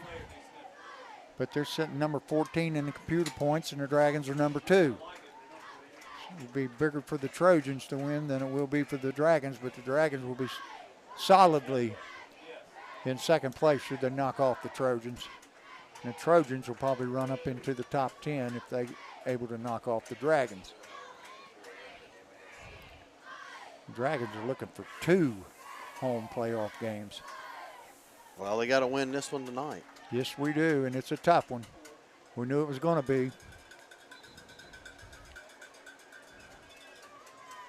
Big play coming up here.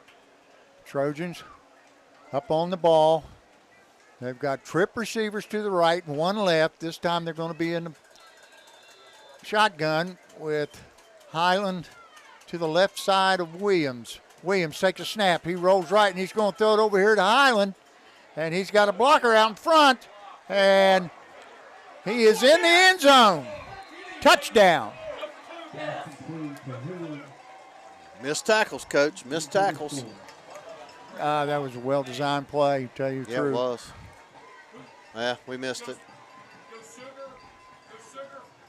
They're going to go for 2 here, Coach. It's 19-14. They're wanting to go up 7. So they send the offense back out, and they will go for 2. I'll take. They've come in ready to play. Yes, they did.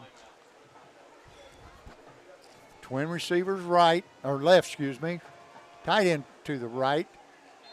High backfield. And this time we've got a penalty.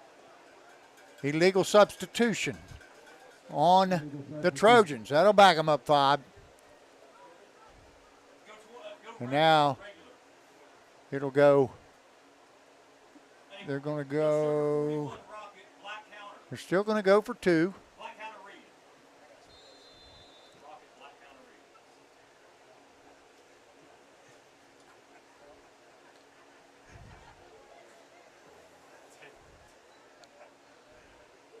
You're going to be 1 receiver right, make it 3 receivers right, 2 left, empty backfield. Keep your eye on this quarterback. I'd watch Highland up there in the slot. Oh, here he comes. Jet sweep, no, they fake it. They give it to the quarterback, and he's not going to make it. He's down at about the 10. So that's going to keep the score at 19-14. Portsmouth with 15.4 seconds to go here in the first half. The Trojans take the first lead of the game.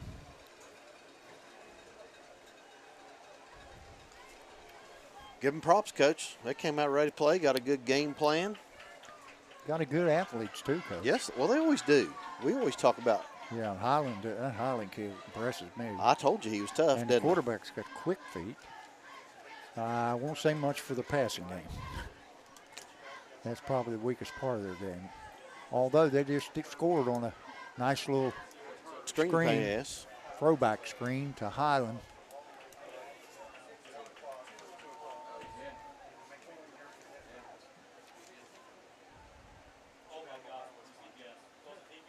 Coach, we have a new sideline reporter tonight.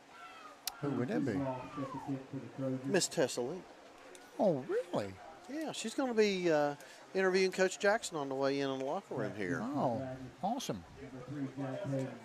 So let's hope that Jerry Bell's in contact with her to let us know when to let it go. Yeah, on the kickoff, number 32. That's Jacob Roth, a senior. He places the ball down on the left hash. Back deep for the Dragons is number 3, Jack Hayden, and number 10, Bryson Hunt. Here's the kick, and it's going to go to Jack Hayden at about the 11. He sends it up the right side, and he's going down at the 30-yard line. With 9 seconds to go here in the first half, Dragons trailing 19-14. Rock Hill's done a good job defensively, really, tonight. Yes. Well, that turnover cost the Dragons 6. Now we got twin receivers, right and left. Jackson. Now Portsmouth's ready for anything deep. And that pass is incomplete. That landed in between Hunt and Collins. And that's going to bring up 2nd and 10 with 3.2 seconds to go.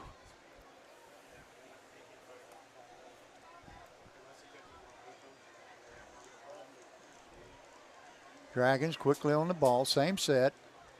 Twins right and left. There's a snap. And there's the hook and ladder. That was another lateral by Hunt to Cremines, and he goes down at the 47-yard line, and that's going to do it. That's going to end the first half with your score, Portsmouth Trojans 19, Fairland Dragons 14. Here on homecoming night at Jim Mayo Memorial Stadium. And shortly, Miss Leap will have the microphone and be talking to Coach Jackson. That's coming up right now. Hey, Coach, we had a little rough start here the first half. What kind of adjustments? It is one. Coach, we had a little rough start here the first half. What kind of adjustments can we expect for the half? We just got to hold on to the ball, and we got to quit having penalties, stopping our drives. We're stopping ourselves. Give them credit. They marched the ball down the field on us, but we're stopping ourselves in offense, so we got to fix that. Good luck, Coach. Thanks. All right, that was your sideline reporter for tonight, Miss Tessa Leap. Thank you, Tessa. Good job. Coach, you hit the nail right on the head, too. Turnovers and penalties. One turnover cost us 6 points and the lead. Absolutely did. Coach, I'll tell you what, I think that Portsmouth's going to come out first. So what we're going to do is we're going to run down all of our sponsors. Then we're going to take a break. We're going to let the people at home watch the homecoming ceremonies here. And you and I are just going to shut up and let them do the thing. So take a little break. We're going to take a break. Yeah, we are. I need it tonight. Yes. I'm going to, like I said, we'll go down through all these sponsors. I'm going to go talk about each of them. And you guys at home, make sure that you go see these people. You know, sure, small patronize town business. Our sponsors. That's right. First of all, our game sponsor tonight against Bragg's Paint and Body, 24 Township Road, 1419 Proctorville. Ask for Jeff, 740-886-5934. Toll free 1-800-860-6562. Player of the game is sponsored by Atkins Body Shop, County Road 107 Proctorville, 886-6469. Get a hold of Aaron Atkins. He also is the owner of Roscoe's Auto. Pre-game sponsors, Rockwood Baptist Church, 612 Rockwood Avenue. Services and Sunday morning at, I believe they said 10:50, 7 o'clock, and then Wednesday they have a prayer meeting or Bible study. Post-game sponsor nights, Jeff Atkins Painting, your commercial and residential painting. Call 681-306-8578. Tracy Bunch with Tracy Bunch Realty, 8115 County Road 107 Proctorville, 886-7214. Wiley Travel, call Steve Wiley at 304-617-3328 for all your Disney vacation packages, cruises, or romantic getaways. Gabe's at 3113 U.S. Route 60, Huntington, West Virginia. Marshall Sports Medicine Institute at Marshall Health, 2211 3rd Avenue, Huntington, 304-691-1880. They have walk-in sports med clinic, Saturday sports clinics. They have sports personal training. Tom Belmaggio is the director, Chad Fisher's department chair, and Tom's here tonight filling in as our trainer. We also have a Holster Clinic in Proctorville for all your needs, health needs. They're at 98 State Street, Proctorville, 886-9370. Debbie Reynolds with Realty Exchange, located at 4 Stonecrest Drive, Huntington. 30 years as a real estate agent. You can call her at 304-417-2332. You can talk to Debbie, Ashley Southard, or Jessica Grayley. They'd be glad to help you. Collins Career Center is also another sponsor. If you need to go for a trade, it's located at 11627 State Route 243, Chesapeake, Ohio, 867-6641. Karen Tills with Bunch Realty. She's got 27 years of experience. She's licensed in Ohio and West Virginia. She's located at 8115 County Road 107, Proctorville. Give Karen a call at 304-416-4438. Next sponsor, Jason Gorey for School Board. That is paid for by the candidate. The next sponsor, Express Oil Change and Tire Engineers. They're at 6436 U.S. Route 60 East, Barbersville, West Virginia. They do tires and oil changes and a little bit of mechanical work. Call Beckett Goo or Clay Wilkes at 304-733-5200. Flynn and Associates, Jessica and Joe Flynn are the owners, and they deal with commercial roofing and materials. Call them at 615-573-4015. Your Armstrong Neighborhood Channel, a division of Armstrong Cable, 877-277-5711. Riverside Physical Therapy is our next one. Joe Lambiot and staff will be glad to take care of you and all your physical therapy needs. Call them at 886-5555. We appreciate Joe. He's here every week on the sidelines looking out for our athletes. Morris Auto Clinic, 371 County Road 411, Proctorville, Ohio. Get a hold of Jason Kim Phillip for all your automotive mechanical needs, 886-2005. And we love them. They take care of us, take care of our vehicles, and also feed us up here. So we appreciate it. Also, Jason is our guest tonight, emergency guest. He came in and he's doing the PA tonight, so we appreciate Jason. Diamond Design, located at 6270 County Road 107, Proctorville. Go see owner Creston Smith, Luke Thomas, or Evan Salyers for all your home theater, home security, and smart home needs. Give them a call at 337-446-4601. Romeo's Pizza since 1971, 75 County Road 411, Proctorville, right here behind the stadium, about 2 blocks. Give them a call at 886-8100. Call Cheryl, tell them the Codgers told you guys to order. Eastman Associates, engineering, surveying and mapping, 3999 State Route 7, Chesapeake. Call at 867-8369. Ask for Jeff. He'll help you out. Liberty Bank, your local hometown bank, serving the area since 1896. They're located at 7510 County Road 107, Proctorville, and also at 314 Park Avenue, Ironton. Phone 886-9491, and they are a member of the FDIC. B. Ross Photography. You need any kind of photography needs, get a hold of Brandy, 304-360-0422. Next sponsor is Tony Black for School Board. It's paid for by the candidate. Complex 7. They're located at 9521 County Road 107, Proctorville. They offer basketball, soccer, volleyball, softball, and personal training lessons. Therapy services, party rentals. Get a hold of Scott, Leslie, or Luke Thomas at 740-451-2255. Our sponsor last week was Curry Termite and Pest Control, 2 Greenwell Court, Huntington, West Virginia. Give Mark a call. He's at 304-521-1636 or 304-360-4589. Creative Home Solutions is our next one. If you need roofing or siding, anything, give Richard Martin a call at 304-962-6050. They're located at 1518 West Midland Trail, Ashland, Kentucky. They were doing a roof right down from my mom's place there yesterday, so give them a call. All right, our last one and final one tonight is Camden Corner, 3002 Piedmont Road, Huntington, West Virginia, right down there in downtown Westmoreland. Give them a call at 304-486-1292. Guys, if you like donuts and you like good chicken and sides, go down and see those people. They will take good care of you. All right, our game sponsor again tonight. One last time, we'll put it up there for you.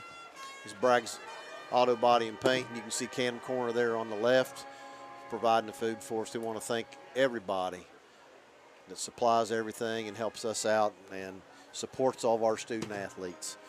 We're going to take a little break.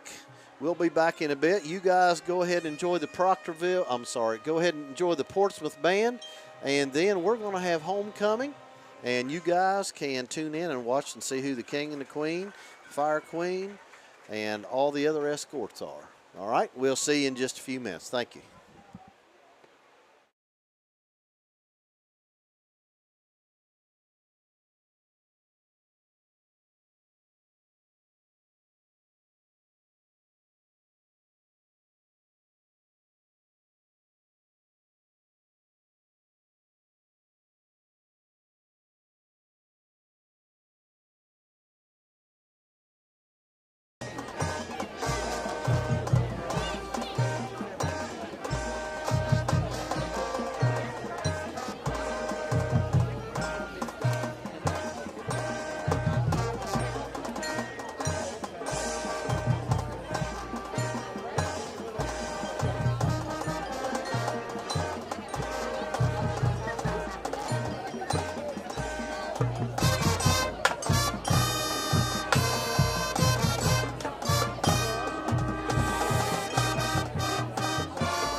You're good.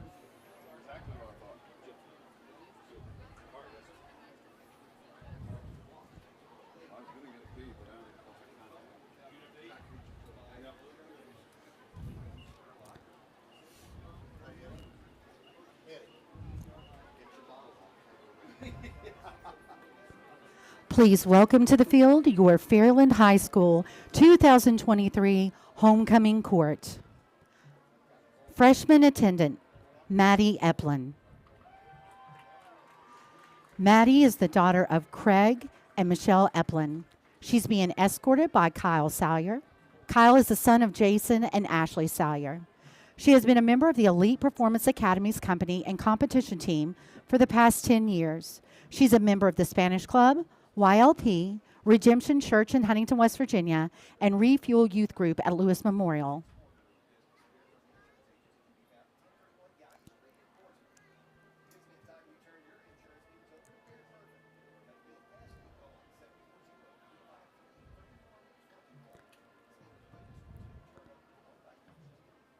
This evening, Mrs. Leap, the high school principal, will make the presentation of flowers.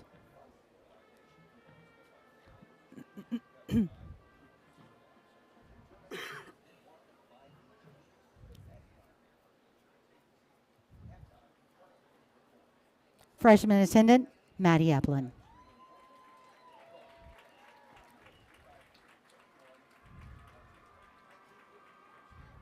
Sophomore attendant, Claire Southard.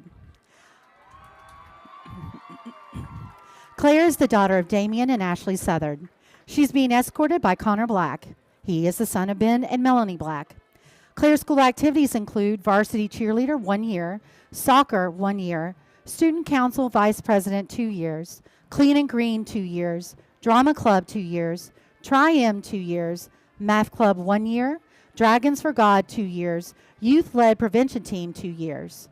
Claire is an active member of Sanctuary of Grace Church and also a member of Young Life. She holds a 4.627 GPA.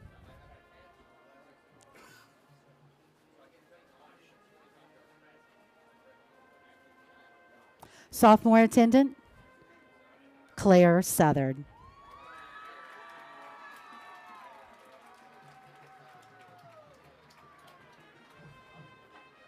Let's start now.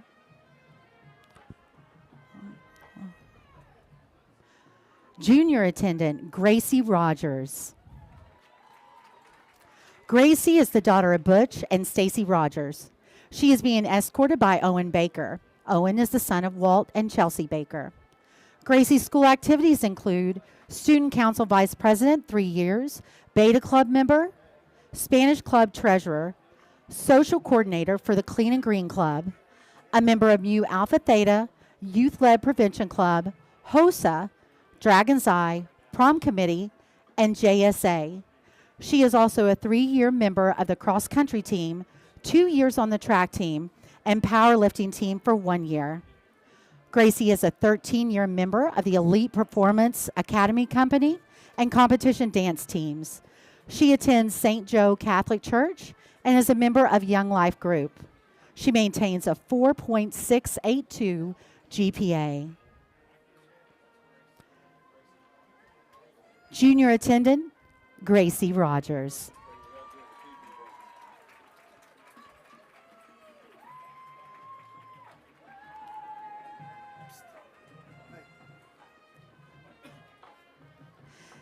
Senior attendant, Bree Allen. Bree is the daughter of Ed and Angel Allen. She's being escorted by Brody Buchanan. Brody is the son of John and Melissa Buchanan. Bree's school's activities include girls varsity basketball team for 3 years, softball team for 1 year, beta club, Clean and Green, Junior Students of America, Mu Alpha Theta, and prom committee. She coaches for the Fairland Fall League while maintaining a 4.763 GPA. Bree plans to attend Tiffin University on a basketball scholarship in a major that is undecided.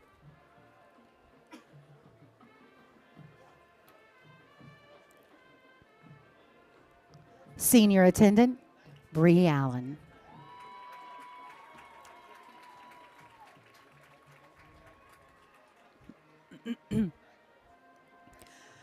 Your 2023 Fire Queen, Katie Stitt.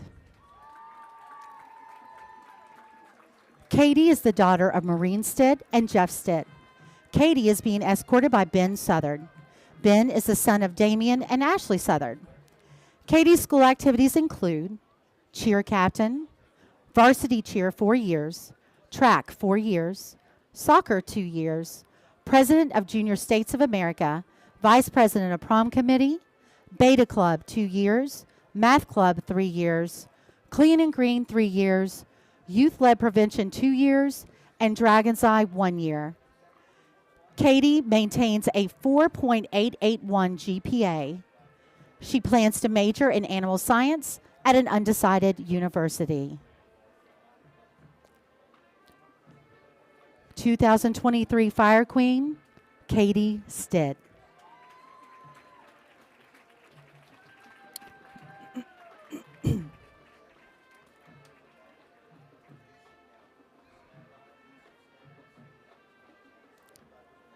(2023) Homecoming King, Noah Markham. Noah is the son of Bill and Sarah Markham. He's being escorted by Kaylee Salyer. Kaylee is the daughter of Jason and Ashley Salyer. Noah's school activities include basketball 4 years, golf 4 years, soccer 2 years, Junior Students of America 1 year, and Noah attends Norway Avenue Church of Christ.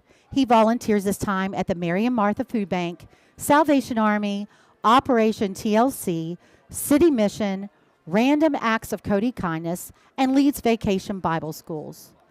Noah maintains a 4.105 GPA. After graduation, Noah plans to major in sports medicine at Marshall University. Your 2023 Homecoming King, Noah Markham. And now your 2023 Homecoming Queen, Kaylee Salyer. Kaylee is the daughter of Jason and Ashley Salyer. She is being escorted by Noah Markham, and Noah is the son of Bill and Sarah Markham. Kaylee's school activities include softball 4 years, basketball 2 years, cross country 1 year, soccer 1 year, golf 1 year, volleyball 1 year, Secretary of Junior Students of America, Secretary of Prom Committee, Secretary of Dragon's Eye for 2 years, Beta Club 2 years, Math Club 2 years, Spanish Club 3 years, Clean and Green 3 years, HOSA 2 years, and the Youth-Led Prevention Team for 1 year. Kaylee maintains a 4.456 GPA. After graduation, Kaylee plans to major in sports medicine at the University of Dayton. Your 2023 Homecoming Queen, Kaylee Salyer. The 2022 Homecoming King, Noah Weinsweg, was unable to attend this evening, so Mrs. Leap will present the crown.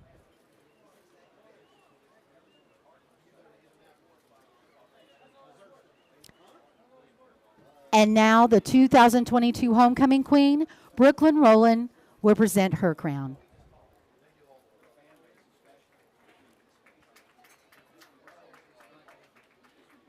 Please give a round of applause for your 2023 Fairland High School Homecoming Court.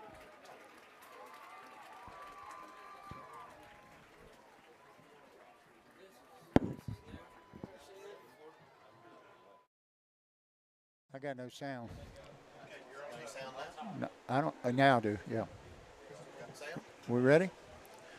Okay. Welcome back. That's going to conclude our halftime homecoming ceremonies. I'm going to turn over to Josh Scarberry, and he's going to update us with first half stats. Well, Coach, in the first half total, we had 204 yards passing, 27 yards rushing. We only had 3 attempts rushing, and that was all in the first quarter. Wow. Had those 2 touchdowns, Peyton averaging 13.6. 4 penalties for 40 yards. For the Dragons in the first half. They did have that block kicked, and we had 4 plays. If you count that last double lateral play there, we had 4 plays over 20 yards in the first half. But the second quarter, we pretty much replaced the run game with that bubble screen game.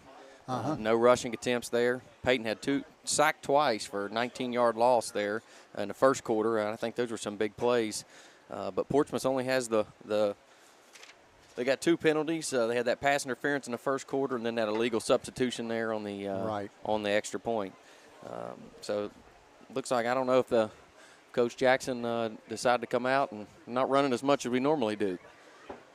Well, it seems to me like we were beating their secondary pretty good. I haven't seen a whole lot of pass breakups.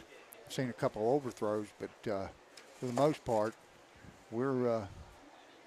I think he's got the right game plan. We just can't turn the ball over and shoot ourselves in the foot with penalties. Yep. We've had 4 or 5 plays, 11, 15, 15, 10, 15, 10. I mean, some nice plays there to move the change. I mean, Peyton's throwing the ball well. But just like you said, penalties, as always, and turnovers. Right. We should be up 14-13, but we're behind 19-14 because of a turnover. Yep, absolutely. So, but, I mean, otherwise the offense looks pretty good. You minus out those 2 things. How many yards does Highland have? I do not have their yards. Okay, I know he's been the workhorse. Yep, they do have the 1 turnover on the interception down here in the first quarter. 1 turnover apiece, but it didn't cost them anything. Nope, no, it did not. But well, hopefully we'll come out and keep moving the ball down the field like we have. And well, it's going to be Portsmouth ball first because they did win the coin toss and deferred to the second half. So the Dragons will be kicking off from the south end toward the north end. And we need a stop here, Coach. Yep. All right. All right. Yes, we do. Going to update us with some scores, Coach. Well, let's get on here and see what we had. I had them here just a minute ago and then turn my phone off. All right, here we go. Now, they just updated again on me, so let's see what we can find here. Coach, we should be kicking off here pretty soon. We have our 3 minutes. All right, halftime, Gallia, 30-7 over Rock Hill. We called that one. Iron Fighting Tigers, 48-6 over Cold Grove at the half. South Point, 12-0 over Chesapeake in the second. So that's our games of interest right now. Coach, I do want to go back and talk about all of our student workers in here for video class. Got Cade Brewster, Alex Cyrus, Braxton Trader, Jonathan Nida, Chloe Mick, Isabella Swindler, and Catherine Swalski. Thank you all for helping us out tonight, getting their hours in on the video club. Yes, so getting some valuable experience. Well, I'll tell you, Jerry's teaching all these guys and girls how to do all this stuff, and that's way above my pay grade. I don't know about you. All right, on to kick off for the Dragons, number 15, Aiden Miller, back deep. Number 2, Highland. And number 12, Leland Skurlock. I think that's 12. I could be wrong. There's the kick. It's short and to the left. And it's fumbled there by 14, and he is knocked backwards. That's Colin Perry. He dropped and was stopped dead right there in his tracks. I want to give a shout out to a good old friend of mine, my golfing buddy and former assistant coach in basketball, Mr. Roger Ramey. He's on to watch the game, and he says the Dragons have their hands full. They definitely do. Yes, he did. That's a good point. Well, hey, we knew Portsmouth wasn't going to be slouches. We knew that. Yeah. They're playing with a lot of confidence right now. They come out and tight end right, 2 receivers left, I backfield. Looks like they're going to try to pound it again. Now they switch the tight end over to the left, and they're going to hand it to Highland, and he's going to be stopped by Garrett Spence, but not before he picks up about 6. I'll tell you what, Coach, he's tough. 7. He's tough. Brings he's up averaging 2nd down and 3. He's probably averaging 5 or 6 yards a carry, Coach. Yep, he's a good hard runner. He's got that leverage. He gets some shoulder pads underneath you. 1 receiver each way, tight end to the right, high backfield, and they're going to hand it to Highland again, and this time it's Bryson Hunt on the stop, after a 1 yard gain. Well, let's give him 1.5 and call it third down 1.5. Or third down and 1. Yep. 3rd and 1. Ball at the 41 yard line.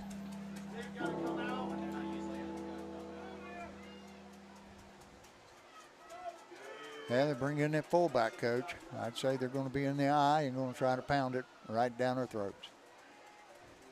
Back that power they're eye. in the power eye. Yep. Unbalanced line. Green, Check it number out. 60, unbalanced line left. Power eye left. They hand it to Highland, and he's going to be close. Oh. And they're going to say he got it, I think. I think they're going to, it's right on the marker. And they're signaling first down. And it is a first down. So first down and 10 at the 42 yard line.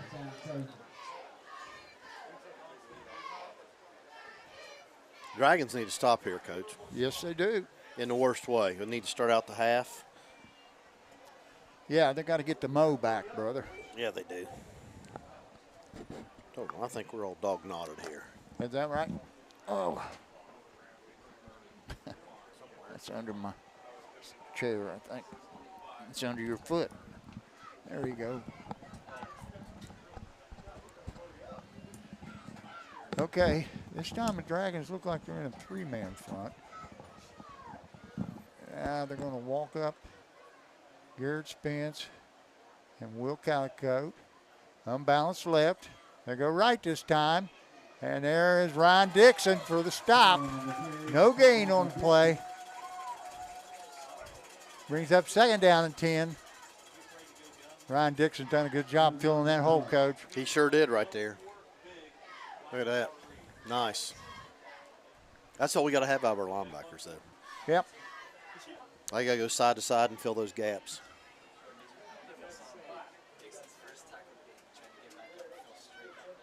I tell you, Portsmouth is patient about getting those plays in. They're about 10 seconds on the play clock right now, breaking the huddle. Yep. They've got tight end right. 2 receivers left with the flanker right. He's in the shotgun. He hands to Highland. And Highland is stopped after about a 2. Let's give him 3. Brings up third down and 7. Big play right here. And this, I think, Coach, is where they try to attack the outside edge. They're either going to roll that quarterback out.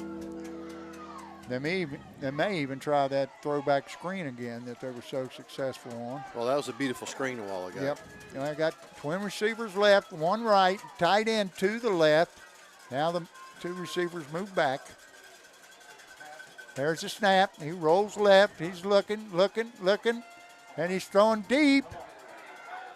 And they're going to call interference on Christian Collins. He definitely hit him. That's what happens on those underthrown balls, Coach. You got to turn your head around and find the ball. And he ran right into him. So that was interference. That'll be 15 yards and automatic first down.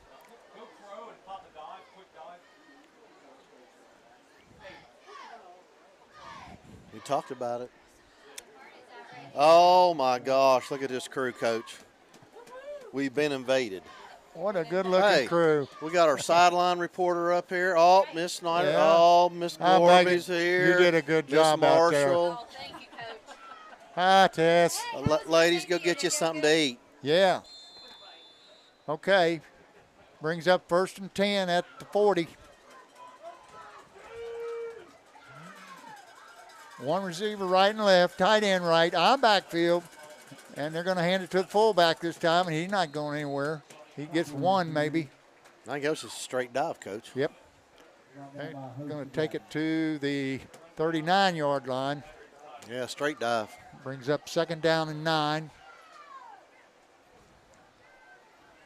But we need a big stop. Oh, we man, need a we've big been stop. playing in the well on worst way. 1st and 2nd down.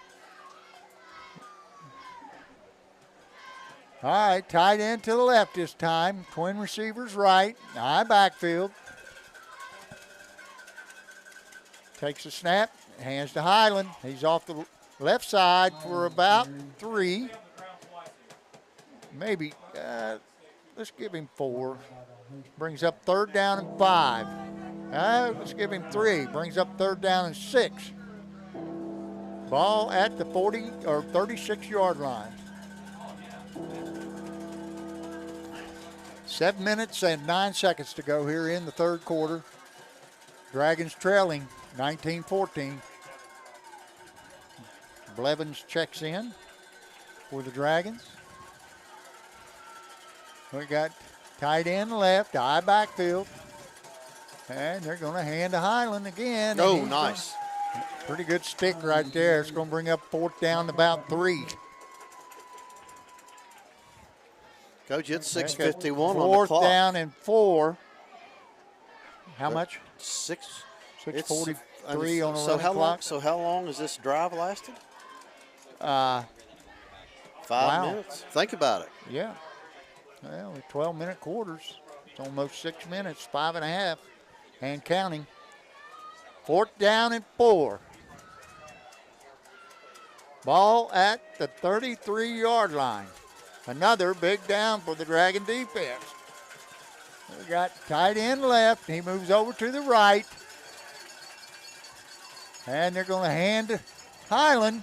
And he's not going to get there. And the Dragons have held on downs. Exactly what they needed. Big stop, huge stop right there. Yes.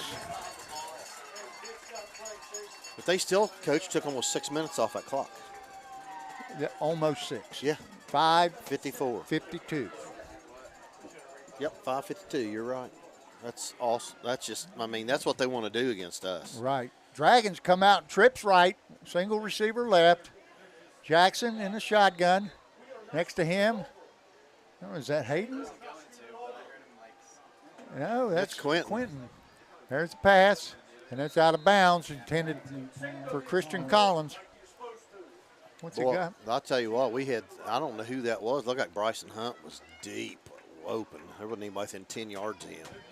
Wow. Down the field. Trips to the left. One receiver right. Jackson takes a snap. He drops. He was looking. And he's going to throw deep, and he's wide open. Overthrown. That pass just out of reach.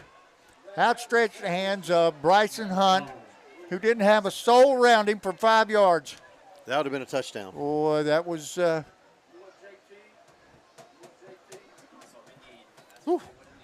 that's what I'm talking about, Josh. They can't cover us.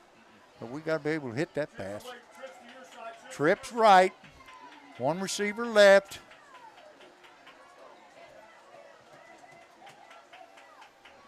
He's looking, and he's got him.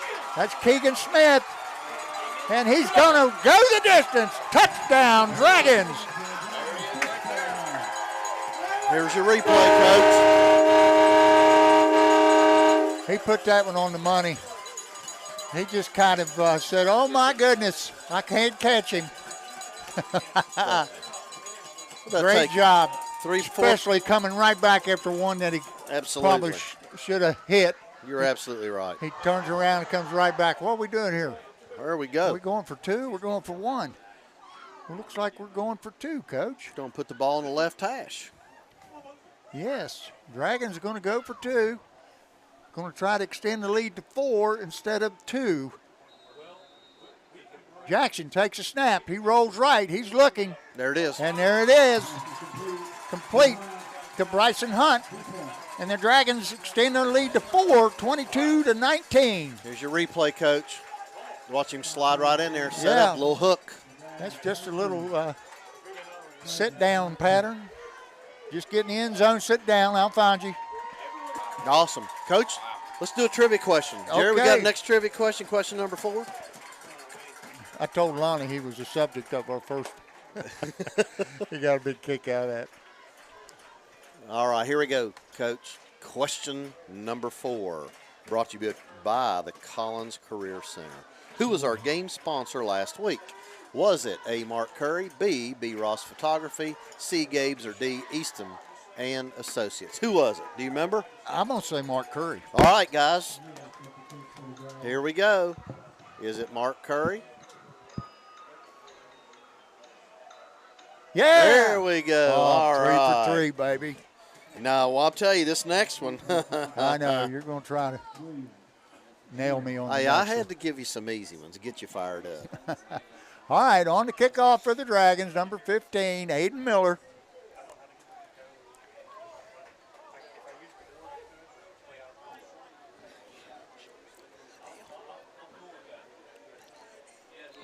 Back deep, number 13, and number 2, Highland. And he's going to pooch it to the left again.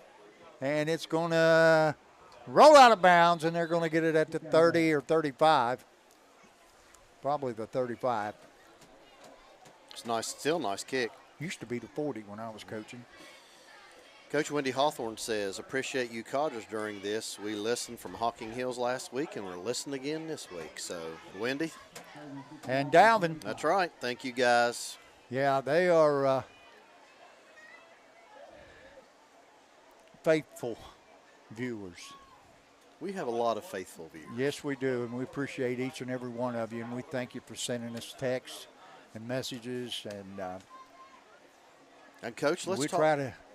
try to give you a shout out. That's right. Let's talk about our seniors again. From golf, we have Emma Barker, Kaylee Salyer, Ben Southern, Noah Markham, Evan Williams. Cross country, Addie Waddell, Leah Gorby, Hannah Taylor, Olivia Wood, Katie McIntyre. The band is Melody Pine and Karina Clegg. Twin receivers left, one to the right. Williams goes back in the shotgun, and he's going to hand. No, he's going to keep it. Oh! Oh!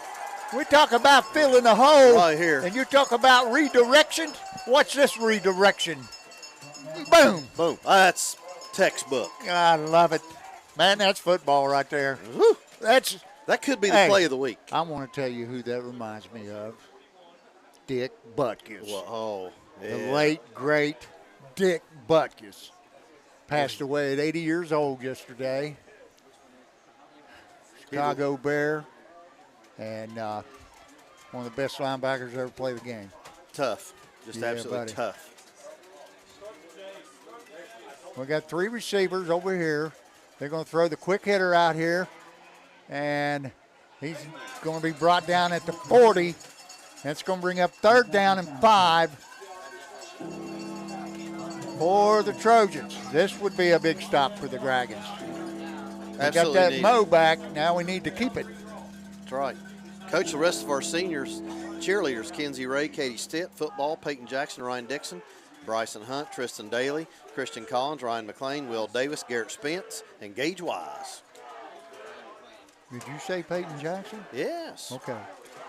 First one I said. We got an empty backfield, and we're going to run the quarterback draw, and he's going to get the 1st down. Pick up of about 8. That's going to give him plenty. Got to account for that quarterback. Yep. Hey, it doesn't matter what level of football you watch. If you're not accounting for that quarterback, you're outnumbered. He's going to burn you. Well, Blevins is going to replace Stone's going to replace somebody. No, they went into a 4-3 defense with 4 receivers to the right. They're going to run they're going to run the quarterback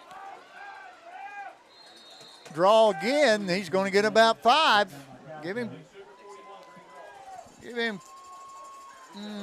Let's give him 5. 4. A long 5. 4.5. Ball in Dragon territory at the 47.5-yard line. They come out in empty backfield once again. I think they're putting the pressure on the quarterback's feet. They may throw the quick hitter here to Highland. And he is not going to get there. He's knocked out of bounds close to the line of scrimmage. And he's going to lose a yard. That's going to bring it back to 3rd down and 7. Big down right here for the Dragon defense. I still think Portsmouth is in 2-down territory. I don't think that they're going to – I don't think they'll punt. Well, they haven't punted tonight, Coach. I just don't think they will. That's a good point. Empty backfield again. 3 to the right, 2 left. Williams, he takes a snap, and he's going to run to the right, and he's not going to get there. I see Garrett Spence is in there. The Garrett guru. Spence. Here we go, Coach. Watch him fight off through this. I Watch think it. he lost his helmet. He's going to have to go out for a play. Yep, sure did. I think they sent the punting unit in, Coach. I'm eating my words because, why? Quarterback has to come out. And he lost another yard, brings up 4th down at 7. Back to punt.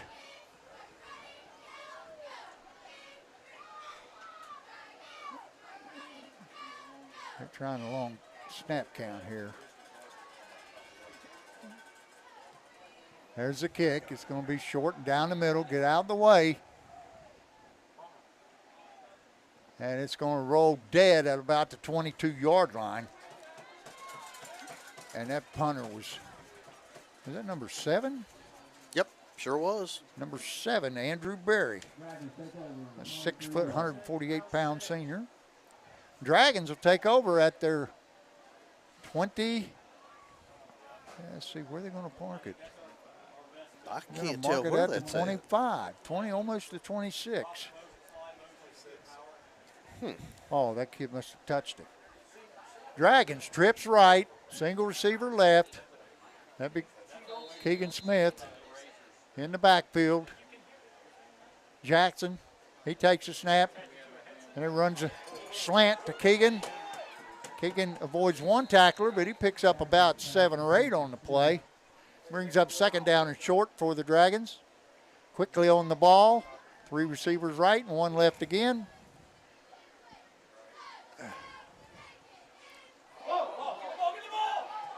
Oh, wow.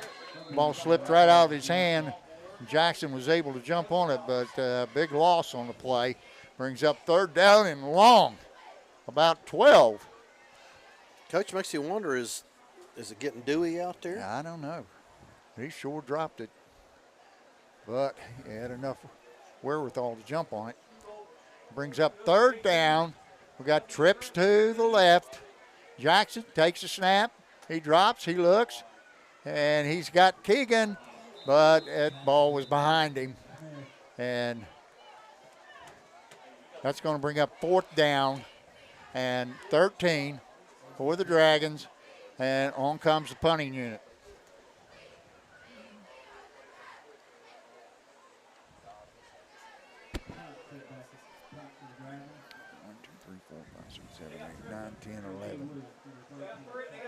Snapping is Keegan Smith. On to punt, Bryson Hunt. There's a snap. And a good kick. And that is fair caught by number 13, J.T. Williams, 5'6", 154-pound junior. And he's going to take it at the 41-yard line. So the big play there was the fumbled pass attempt by Jackson, which cost him about 12 yards. And that thwarted that drive.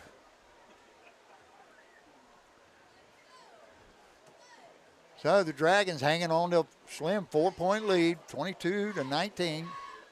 Excuse me. 3-point lead. I don't know why I said 4. Come on, math teacher, you're supposed to correct me. Senior math. I was counting kids on the field. Okay. They hand off on the jet sweep to number 13, and he goes out of bounds somewhere close to the line of scrimmage. Let's give him 1. Brings up 2nd down and 9.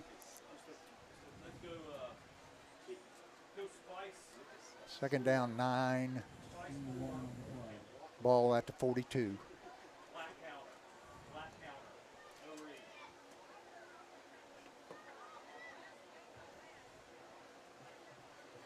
All right. 2nd. All right. Twin receivers left, twin right. Shotgun. And they're going to run the quarterback counter again, and he's not going anywhere. He's going to be dropped for a loss of about 1. It's going to bring up 3rd down and long. Is that Will Calicote in there on the play? Yeah, it was. Yep. I believe it was. Will Calicote. Fought off that blocker. Yep. Brings up 3rd down 10. Big down here for the Dragons. Where's the bell, Bill? There it is. Now Jerry's not in charge of the bell tonight. We got these students in here now. They is got to that get us a right? game, yeah. Okay. Swalski's over here on the bell tonight. Okay. All right, we got 4 receivers to the right, 1 to the left.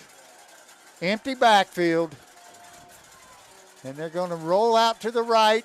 He's looking, he's going to keep it, and he goes down. He lost his footing. And that's going to bring up 4th down and long. He loses about 1 on the play, brings up 4th down and 11, and they're going to send in the punting unit.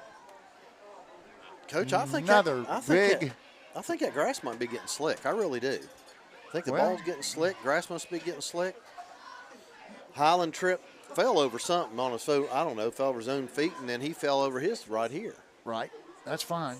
Because it hurts the running game a lot more than it does the passing game. I think Tim Stevens brought that up in the looking ahead column. And he said something about a possible rain and that it would hurt the defensive secondary because they don't know where the offensive receiver is going to make their cuts. So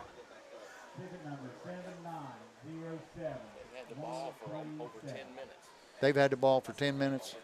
Wow. That's the end of the 3rd quarter. And we're going to start the 4th quarter with the Dragons leading 22-19. All right. It's Codgers quiz time. Okay. This question, Coach, is sponsored by Karen Tillis. Okay. Oh, wait a minute. All right. I'm going to run this play here. Well, we'll just hold off. Back punting, number 7, Andrew Berry. Back deep for the Dragons, Bryson Hunt.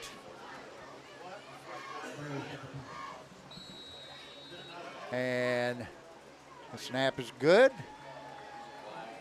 And the kick is blocked and recovered at the 26-yard line by number 20. And I think there's a procedure call on them. There's a flag down. If that's the case, then the Dragons are going to take over in deep territory. Yes, they are. Unless the Dragons were offsides, we're going to see what the call is. I thought it was a procedure on them, but. Procedure against the offense, and the Dragons are going to take over at about the 27-yard line on the block punt by Garrett Spence. I thought that took a little long to get off, to tell you the truth. Well, we just called his name again. Garrett Spence. Yeah. Tell you, he just got a nose for the ball. He is a special teams guru. I don't know. He's playing great at outside linebacker right now. Yes, he is. The Dragons will come out and trips to the right. 1 receiver left. Quentin Cremines in the backfield alongside Peyton Jackson, who's in the shotgun.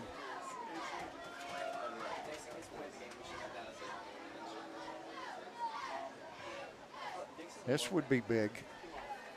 The Dragons are able to get one in the end zone.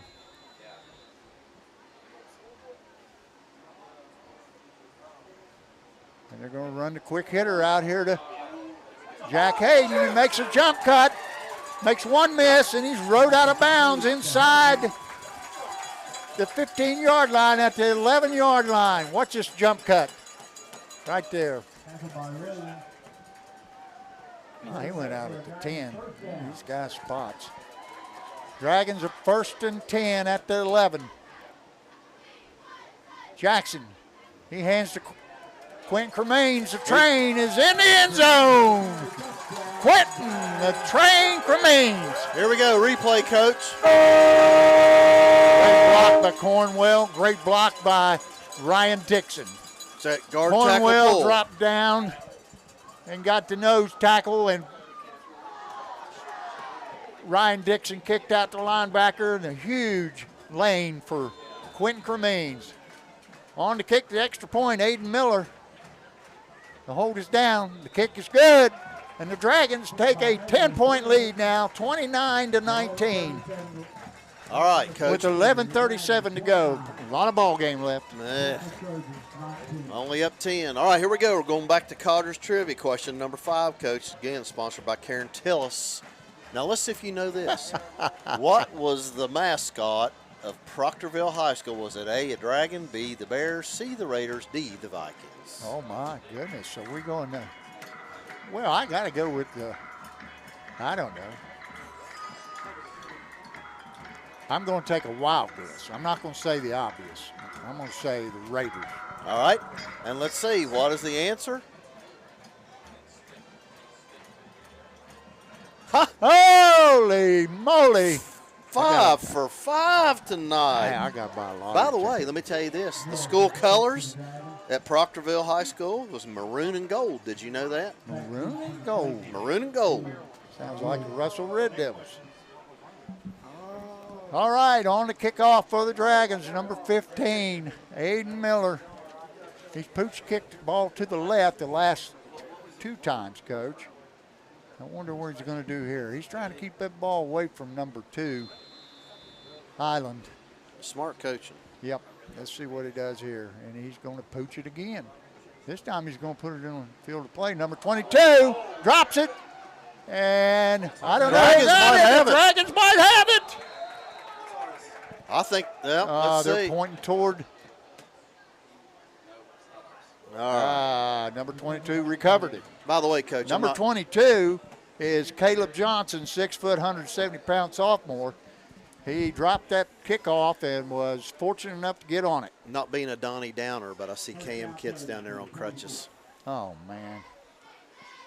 Well, hope he bounces back quickly. That's I a hope good it's thing not about them young something ones. super serious. All right.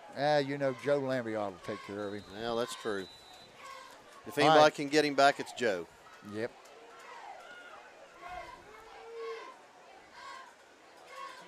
Joe Lambiot and Riverside Physical Therapy. All right, Dragons are going to come out in a 3-3. Now they're going to walk up the linebackers.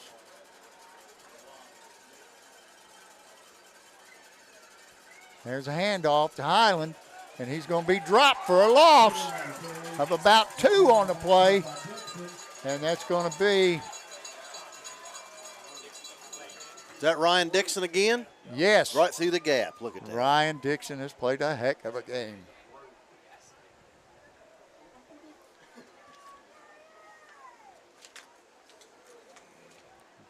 By the way, Coach, Rob Polson just wanted to inform us that line we were talking about for volleyball is the attack line. Okay, Rob, thank you. Okay, brings up second down at 12. Going to fake the pass. Quarterback, he's looking to keep it. And he does. And he skirts up the right sideline for about 5 or 6. They're going to throw a flag. Oh, finally, threw a flag. You got to stop on the whistle, fellas. Simple as that. That was Garrett Spence. Threw him down late. Was it Quentin or was it Spence? Was 21? Well, that was Quentin Cremains then. Oh, my. That's going to bring up a first down. Well, Coach, we just keep talking about it. Penalties, penalties, penalties. You Turnovers. know, you got the guy for, bringing up a third down and medium. And then you do something like that. And now they've got a first down and 10 at almost midfield. The ball will be resting on the 49-yard line.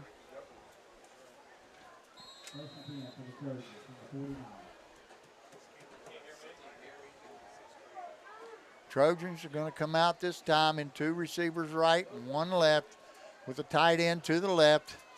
And they are in the pistol formation. Quarterback takes snap. He looks, and it's intercepted by Christian Collins.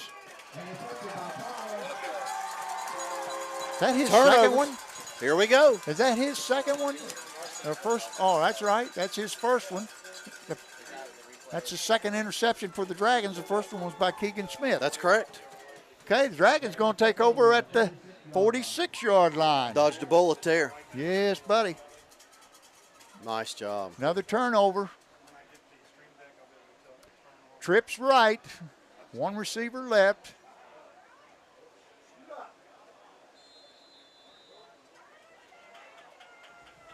They're going to hand to the tailback, which is Jack Hayden. He's going to get about 7 or 8 on the play.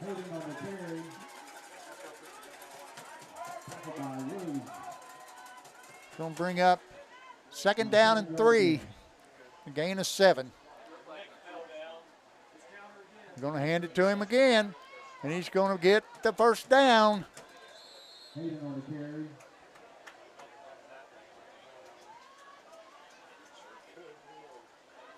That's a 1st down, guys. Come on. Look where the spot is, Coach. Man, these guys. Well, look where they put the down marker. The ball's on the other side of the. It sure looks like it's right on the sticks to me.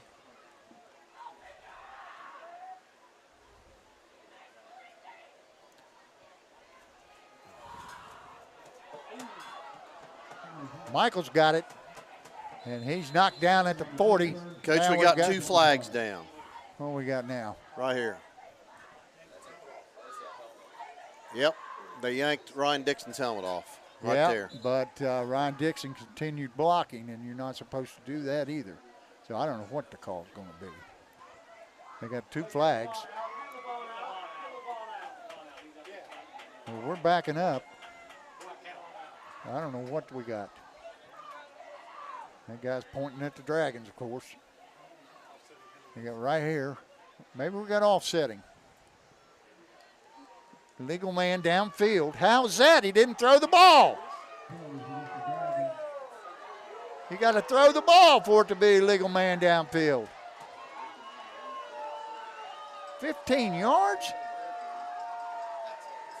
They're going to call blocking with your helmet off. That's what that is. Well, 9 minutes, 24 seconds to go. Dragons and trips right. Brings up 3rd and 15. Coach Jackson has 16. a right. He has a right to talk about this right here. Let's watch that. Jerry, can we get that replay back? Ryan Dixon's helmet was ripped off. Can we see this? Here we go. Watch right there. Yeah, that's face mask. He pulled it right Terrible. off. Yeah, that's not a good call. That should have been a face Well, mask. he threw the flag down immediately for the face mask. That should have been offsetting, if anything. Run it again, Jerry. Here it is. Everybody watch. Number 17 pulls that face mask right off. Wow. Well.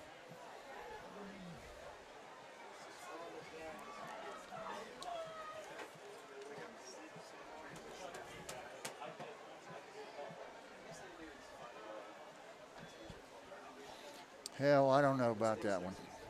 I'm going to keep what I think I'm going to keep to myself because. Yeah. You know me, I kind of wear my emotions on my sleeve, so I'm just going to say I don't agree with that. I'll just pull my sleeves up and shut up.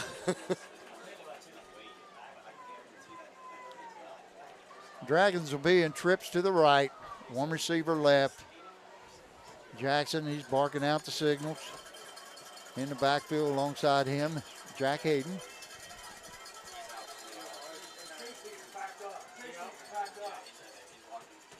Jackson drops, he looks. He's going to throw deep, and he's got Keegan Smith all alone. And he's going to be brought down at the 22-yard line. Big play for the Dragons. 3rd down and 15, and that's about a 30-yard pickup. Ball's on the 21. Dragons and trips right again. They're going to hand the ball to Hayden.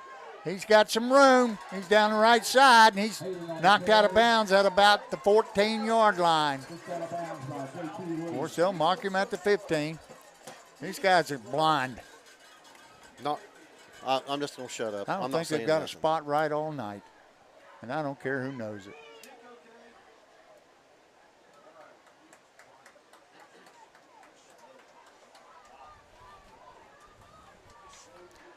Ball's at the 14-yard line. Trips left. Cornwell is going to get called for movement. False start on the Dragons. number 70. Coach, quick update. Fourth quarter, Ironton 54, Cold Grove 6. I'm sorry. Yes, Cold Grove 6. He's going to bring up second down and 7. Trips left. One receiver right. And they hand the ball to Quentin Cremines. No, they faked it. Jackson's going to keep it. And he's going down to the 10-yard line. And that's going to bring up, should be a first down. Boy, did you see that end collapse down on there, Coach? That's why Jackson That's the kept first that time ball. they've ran that all night. And that is going to bring up the first down for the Dragons. First and 10, ball resting on the 11.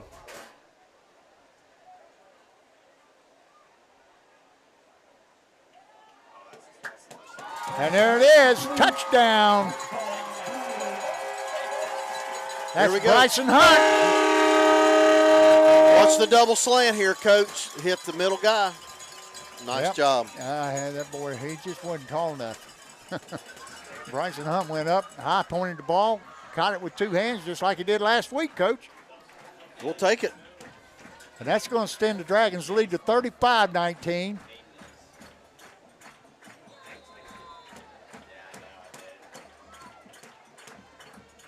And the kick is up and good by Aiden Miller once again. The Dragons lead 36-19. And the Dragons go out in front by 17 with 8:31 to go here in the ball game. All right, Coach. Let's give our game sponsor a shout out up there. Bragg's Body and Paint. Call Jeff Bragg, 740-886-5934. Yes. Hey, that's a good answer from the Dragons right there. Huge. I tell you what, the run by Jackson was really good. And the pass to Keegan was big.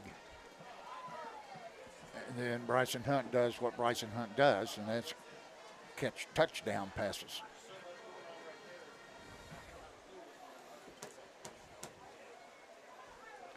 All right, back deep for Portsmouth.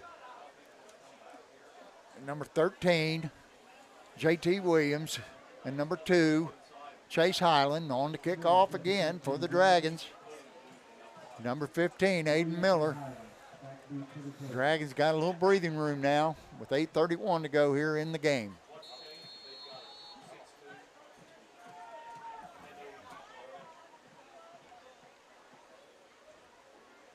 There's a whistle. Here's the kick. He's going to pooch it short and left again. It's going to number 22 again. And he's going to run it out to his left. And he's going to be brought down by Big Ron Bumpus. Lucas Bumpus on the play. You're not going to outrun him, kid. I'm going to tell you that right now. Watch him. There we go. Big Ron back into action.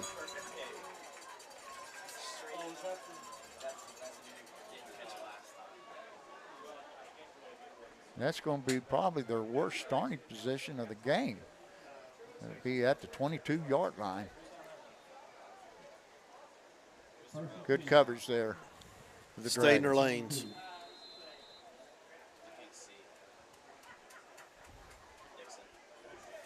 Portsmouth, tight end right. Twin receivers left. They're going with the I backfield again. And they're going to hand this. They're going to roll out. And that quarterback, he's wanting to keep it. And that ball's intercepted. Oh, my. You're talking about a game killer. Who is that? Well, I think that is 52, Calico. Is that Will Calico? I think it is. It is. Will Calico. Merry Christmas. On the interception, the third for the Dragons tonight. 3 interceptions for the Dragons. Now, Coach, I'm Boy, going to ask you a question. In this third quarter, Portsmouth went away from what they were having success with, which is running the ball. Yeah, you're absolutely right. Why? I'm not at liberty to say. I would hand off that ball to Mr. Now Highland. we got a flag. Too many Legal men on substitution on the Trojans. Oh. That's going to add 5 more.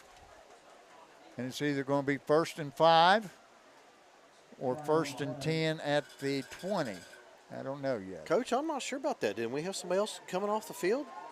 No, they're marking it off against them. Oh, okay. I think they had 12 on, and I seen one of their kids go off. It'll be first down and 5 for the Dragons. Trips right, one receiver left. And Jackson's going to roll out to his right. And now he's going to keep it, and he sees green grass. And he's going down after about a 11, 12-yard pickup. That's going to be a first down and 10. Ball is placed at about the 14 or 13-yard line. I can't tell where we're Ball is at the 13. Okay. No, ball's on the 8, isn't it? Excuse me, you're entirely right. First and goal for the Dragons. All I had to do was look over at the chains. They don't you know us seniors. Well, I know what. See, we're in Carb Comer right now. We have an excuse. Yeah. It's that dessert that we got Oh, from wow. Cam and I Corn. know, and I didn't touch mine at halftime. Now we got a timeout. All right. Dragons. Guess what we're going to do? Okay, trivia. Oh, yeah. You're going to like this one. Oh, I don't know. Yeah. We worked hard on these. All right, are you ready? Question number 6, sponsored by Riverside Physical Therapy. Now, let's see if you know your trivia. Oh, wow. What was the mascot of Rome High School? Was it A, the Panthers, B, the Wolves, C, the Vikings, or D, the Romans? Well, since Swasky over there is all the time pointing at the correct answer, I'm going to say Romans. Swalski. What is the answer, guys? Let's see. Oh. He's cheating. He cheater, pumpkin eater. Catherine Swalski, shame on you. No, it wasn't her. I don't know who it was pointing. Oh, by the way, here you go. You guess what the colors of the Romans was? I don't know. Or should I say were? Plural. Orange and black. Orange and black. So Fairland was a combination of Proctorville and Rome High Schools That's together. correct. Okay, the Dragons are going to come out twins right and a wing left with the tight end right. And they're going to send that wing in motion. They're going to hand to Jack Hayden, and he found some room. Look out. He's in the end zone. Touchdown, Dragons. Little jump right there, another jump to the left. Well, I'll tell you what, there was 2 guys in the hole where he was going to go, and he made that jump cut back to the left. That's great vision, Coach. Yes, I like that kid. Let's see if we can do it one more time. Watch this, Coach. Simply because his name's Jack. Is that what it is? Watch this play, Coach. These 2 linebackers, somebody fill this hole right here. Watch this. Both fill the hole. Oh, jump. There we go. All right, here we're back to live He did action. all that on his own. Extra point kick. And it's true again. And the Dragons take a 43-19 lead over the Portsmouth Trojans. Oh, what a homecoming it'll be tomorrow night. Don't remind me. Oh, you got to go, don't you? Oh, no way. I'm going, but guess who's going with me? Oh, Miss Montgomery? Oh, the boys all asked me in the lunchline today, is your girlfriend come with you to the dance? And I said, I believe she is. And they said, are you going to dance with her? And I said, No. Nope. They And said, all wanted to. Can you know we what ask you know her? what they said? Can we ask her? Can we? And I said, absolutely not. All right. Hey, we got time. Let's hit some sponsors again, Coach. Okay, go There's with it. Bragg's. There's our game sponsor, but we've also got Atkins Body Hey, Shop, you Rockwood doing, Baptist man? Church, Jeff Atkins Painting, See ya. Tracy Bunch with Tracy Bunch Realty, Wiley Travel, Gabe's, Marshall Sports and Medicine Institute, holds your clinic Hey, in man, Proctorville. I'm an old dragon. Debbie Reynolds with Realty Exchange, Collins Career Center, Karen Tills with Bunch Realty, Jason Gorby for School Board, Express Oil Change and Tire Engineers, Flynn and Associates, Armstrong Neighborhood Channel, Riverside Physical Therapy, Morris Auto Clinic, Diamond Design, Romeo's Pizza, Eastham and Associates, Liberty Bank, B. Ross Photography, Tony Black for School Board, Complex 7, Curry Termite and Pest Control, Creative Home Solutions, and Camden Corner. Can you believe I got all those in, Coach? Yes, I can It believe may sound a You little are bit there. gibberish, but I Well, got the them out. Dragons got flagged for 15. Must have been excessive celebration or something, but they're going to kick off at the 25. So Well, I was too busy reading, so I didn't see I it. didn't see the flag, but I know Coach Jackson was talking to one of the officials. Somebody probably said something or danced. Miller, he's going to pooch it again to the left. Number 22 is going to get it again. And he's going to his left, and he's going to be brought down at about the 47-yard line. All right, who's in on that one? Let's see who's getting up off the pile. Looks like Guru was there. Let's see. Nope. Who is Nope. Who is that? 01? Or was that 81? If that was 81, Lennox Holbrook. Yeah, it was Lennox. I was going to say Lennox Lewis. That's not right. Wasn't he a boxer? Yeah. Yeah, he was.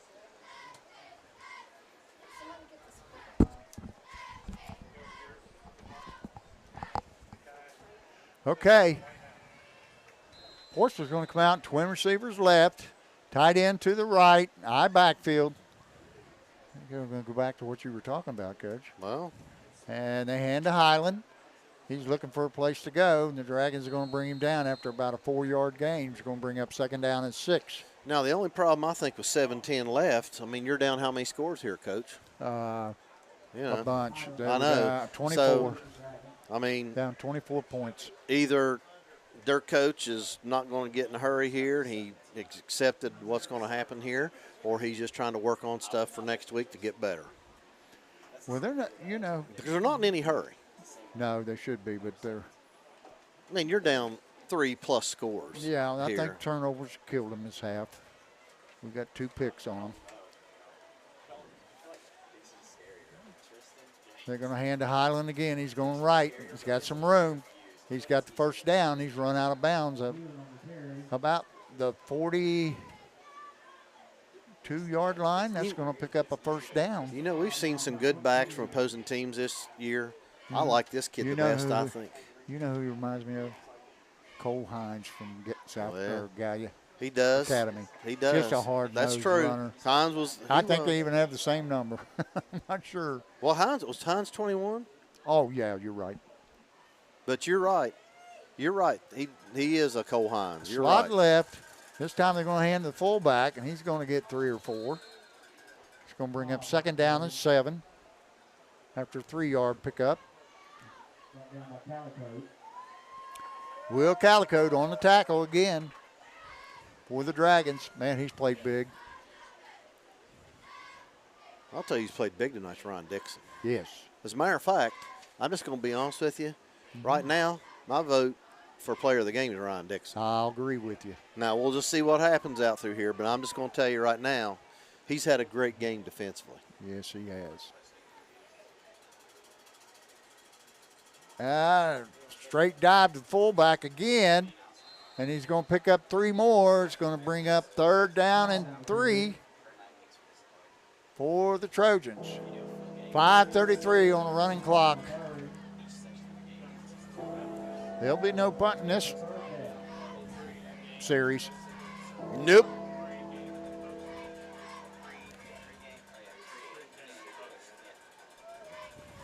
Oh. Sorry, folks, but I took a bad fall today, and I think I broke a rib. Either that or you're going to cough up a lung here later. Oh, no. High backfield. They're going to hand to Highland. He's looking to go around left end. And they're to stop him. Garrett Cornwell.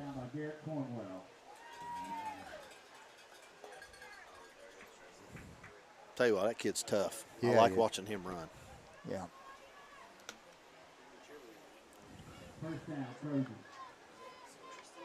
That brings up a first down for the Trojans. Ball rested on the 31-yard line. Down to 4:40 and counting. Twins right, high backfield again. Now they move the tight end over to the right. Makes the unbalanced line. They're going to hand to Highland, and he's got room, and he's gone. Nice cut. Run that back, Coach. Watch this. They're going to overload that side. They're going to pull guard and tackle from the back side. Watch this. They're just outmanned us. Yep. Just absolutely outmanned us. Had us outmanned by 2 guys. So let me ask you a question. Why did they go away from that in that third quarter? You're right. Coaching. I'm just old school. By gosh, if they didn't stop it, I'm going to keep doing it. I know somebody else used to do that too. He's sitting right next to me. Good job, Jerry. Oh, my. I love you, man. We're going for 2. Oh, yeah. Same play. What'd I tell you? And he's in the end zone. Told you. Why do you go away from that? Take it up to 43-27. Dragons lead now cut to 16 with 4 minutes, 19 seconds to go here in the fourth quarter. Coach, I think we need Dragons can't quit playing, buddy. 3, maybe 4 first downs. Our sponsor of the game this week, Bragg's Paint and Auto Body, says bring your body to us, 740-886-5934. Coach, I think we got time for the last question. Okay. Swalski, y'all don't be giving him the answers now. All right, this question is brought to you by Armstrong Neighborhood Channel. Who was the coach of the first game played at this stadium? A, Dwight Hines, B, Carl York, C, Dick Erickson, or D, Jim Mayo? Hey, let me tell you something. I played in that game, so it's not. It's a piece of cake. All right. Tell us who. Jimmy Dale Mayo. All right. Let's see. Does he have that right, folks? And he does. Let me tell you about these guys. Did you know that Dick Erickson was a coach from 1949 to 52? Dwight Hines was there in 52. Carl York, basketball coach, was 59 to 60. And Jim Mayo was there from 65 to 77. Yep. One fine gentleman, I will tell you that. A godly man, too. There's a kickoff. It's down and going out of bounds at about the 10, so the Dragons will get it on the 35. Walk away, Garrett. Walk away. Yep, they got a flag. Probably going to throw it on Garrett Spence. He pushed the guy after it was, well, I don't know if the flag is for the kick out of bounds. The flag is for the kick out of bounds, procedure penalty. Yeah, it's going to bring it up to the 35. Yeah. Dragons take over. Dragons need 2 or 3 first downs here, Coach, and this thing will be over. Oh, that's what I was saying a minute ago. I think they can get 3, and they can milk some clock here. Yeah, I look for them to give them a dose of Quentin Cremines. Let's see if the train's in the backfield. Yep, that train is back there. Trips left. Jackson. He takes it. Hands to Quentin Cremines. He goes right up the gut for about close to 5. And they're going to give him 5. Ball be marked at the 40. And I like that. Lower your shoulders. Oh, he's got great lean, good leverage. He very seldom gets redirected, I'll tell you that. Boy, he took a good lick, though, last week. Remember that? Guy came up and met him and hit him. Oh, yeah. He told me at lunch, he was going through the lunch line this week. He said, yeah, boy, got me pretty good. Well, South Point's a much improved ball club. Yes, just they like are. this one. That's this right. one's much improved. 8 seconds on the play clock. We're going to get down and run all the clock we can here. Jackson, he takes a snap. He hands to Quentin Cremines again. He's not going anywhere this time. He's going to lose 1 on the play. He's going to bring up 3rd down and 6. Ball at the 29 or 39-yard line.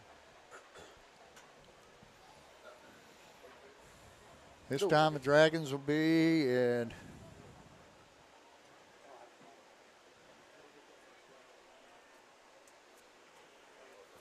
waiting for the signal from the coach. Coach is taking his time. He's letting that play clock milk down. 2:55 and counting. Trips left. We got Graham, Hunt.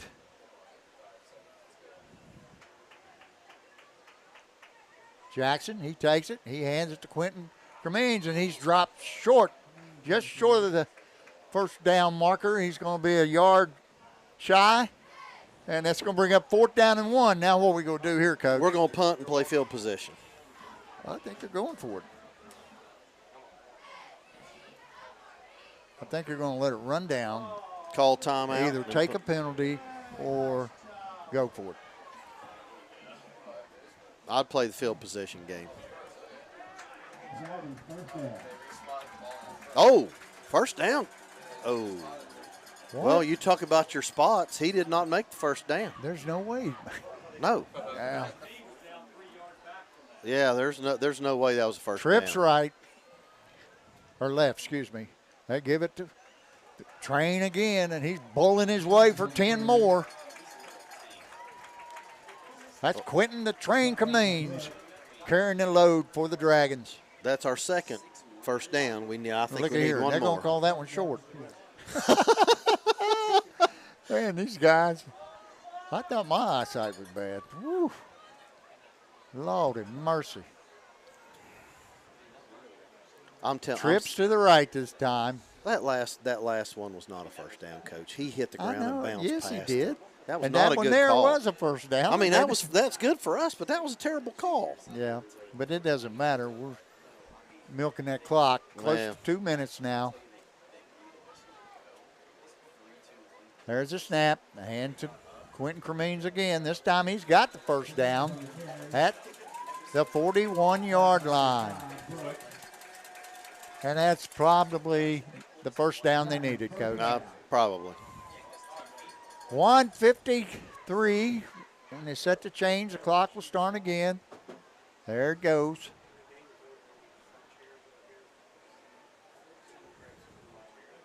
This clock here is funny on our screen.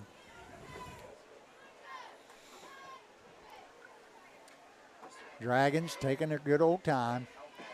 This time they're going to run. Oh, they're going into the, they're going to down the ball right where Jackson stands. They've got, there it is. He downs it. I don't know if they're going to take any timeouts or not. There's no use. Their game's over. They know it. Coaches know it. That's a loss of 5. The only thing this does hurt Jackson's stats for I don't think he cares. rushing stats. I don't No. think he cares. No, we you get got the to win. do what you got to do to win the game. Yep. Yep. Dragons take a 5-yard loss there, getting ready to take another one. Clock down to 45 seconds. We should be able to run this play, and this ought to be it. Yeah, 14 on the play clock. Down under 10 now. And Jackson taking his good old time. Takes a snap. He goes down. And that's going to be another 5-6-yard loss. That should be And it. that's going to be it. Dragons lining up. 20 seconds to go. And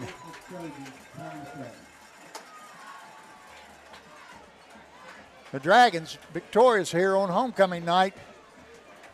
43-27. Well, Coach, Trailed at halftime, Yeah. 19-14. came out and played second half. Coach, let's do this. Let me just run through the name of our sponsors again. Let's give Josh a chance over there to get his stuff. You can have my headset, and y'all can. Oh, wait a minute. Look at here, Coach. Miss Homecoming Queen from last year. She decided to come and say hello. Hello, Miss Katie Pruitt. That's my buddy. How are you? How you doing, Kate? How's it feel to come back? Say bigger, Rodney. All right, so, folks, what I'm going to do, I'm going to go down through here. And, oh, by the way, who's our player of the game? Ryan Dixon. Ron Dixon, player of the game. All right, so I'm going to go through here, give everybody a little sponsor here, and we'll shout. I'll have a couple shout-outs, and then we'll hand it over to Josh. We'll try to kill some time so he can get his stuff done. Our game sponsor tonight was Bragg's Paint and Body. Player of the game is brought to you by Atkins Body Shop. Our Atkins Body Shop player of the game is Ryan Dixon. Our pregame sponsor was Rockwood Baptist Church. Our postgame sponsor coming up is going to be Jeff Atkins Painting. See you, Eddie. We want to thank you, Mr. Jason Morris. We appreciate you, Thank brother. you, brother. You did a great job. Tracy Bunch with Tracy Bunch Realty, Wiley Travel, Gabe's, Marshall Sports Medicine Institute at Marshall Health, Holzer Clinic for Proctorville, W. Reynolds with Realty Exchange, Collins Career Center, Karen Tills with Bunch Realty, Jason Gorby for School Board, Express Oil Change and Tire Engineers, Flynn and Associates, Armstrong Neighborhood Channel, Division of Armstrong Cable, Riverside Physical Therapy, Morris Auto Clinic, Diamond Design, Romeo's Pizza, Eastham and Associates, Liberty Bank, B. Ross Photography, Tony Black, for School Board, Complex 7, Curry Termite and Pest Control, Creative Home Solutions, and the Camden Corner. Now, Coach, let's shout out to all of our production people here tonight again. Absolutely. All right, I'm going to get our students first, okay? Okay. So we had Kate Brewster, Alex Cyrus, Braxton Trader, Jonathan Nida, Chloe Mick, Isabella Swindler, and Catherine Swalski over there, the cheater that's telling stuff. And you want to let's give the regular crew. You get the regular crew. All righty. Mr. Doug Morse, our production engineer and cameraman, and he does a great job. He's the one that got us into this, and he's just we started out fantastic with his what he camera and a microphone. Yeah, pretty much. Couldn't hardly hear each other. Mr. Jerry Bell, our graphics design engineer, and do it all. He gets everything set up. Josh Ross and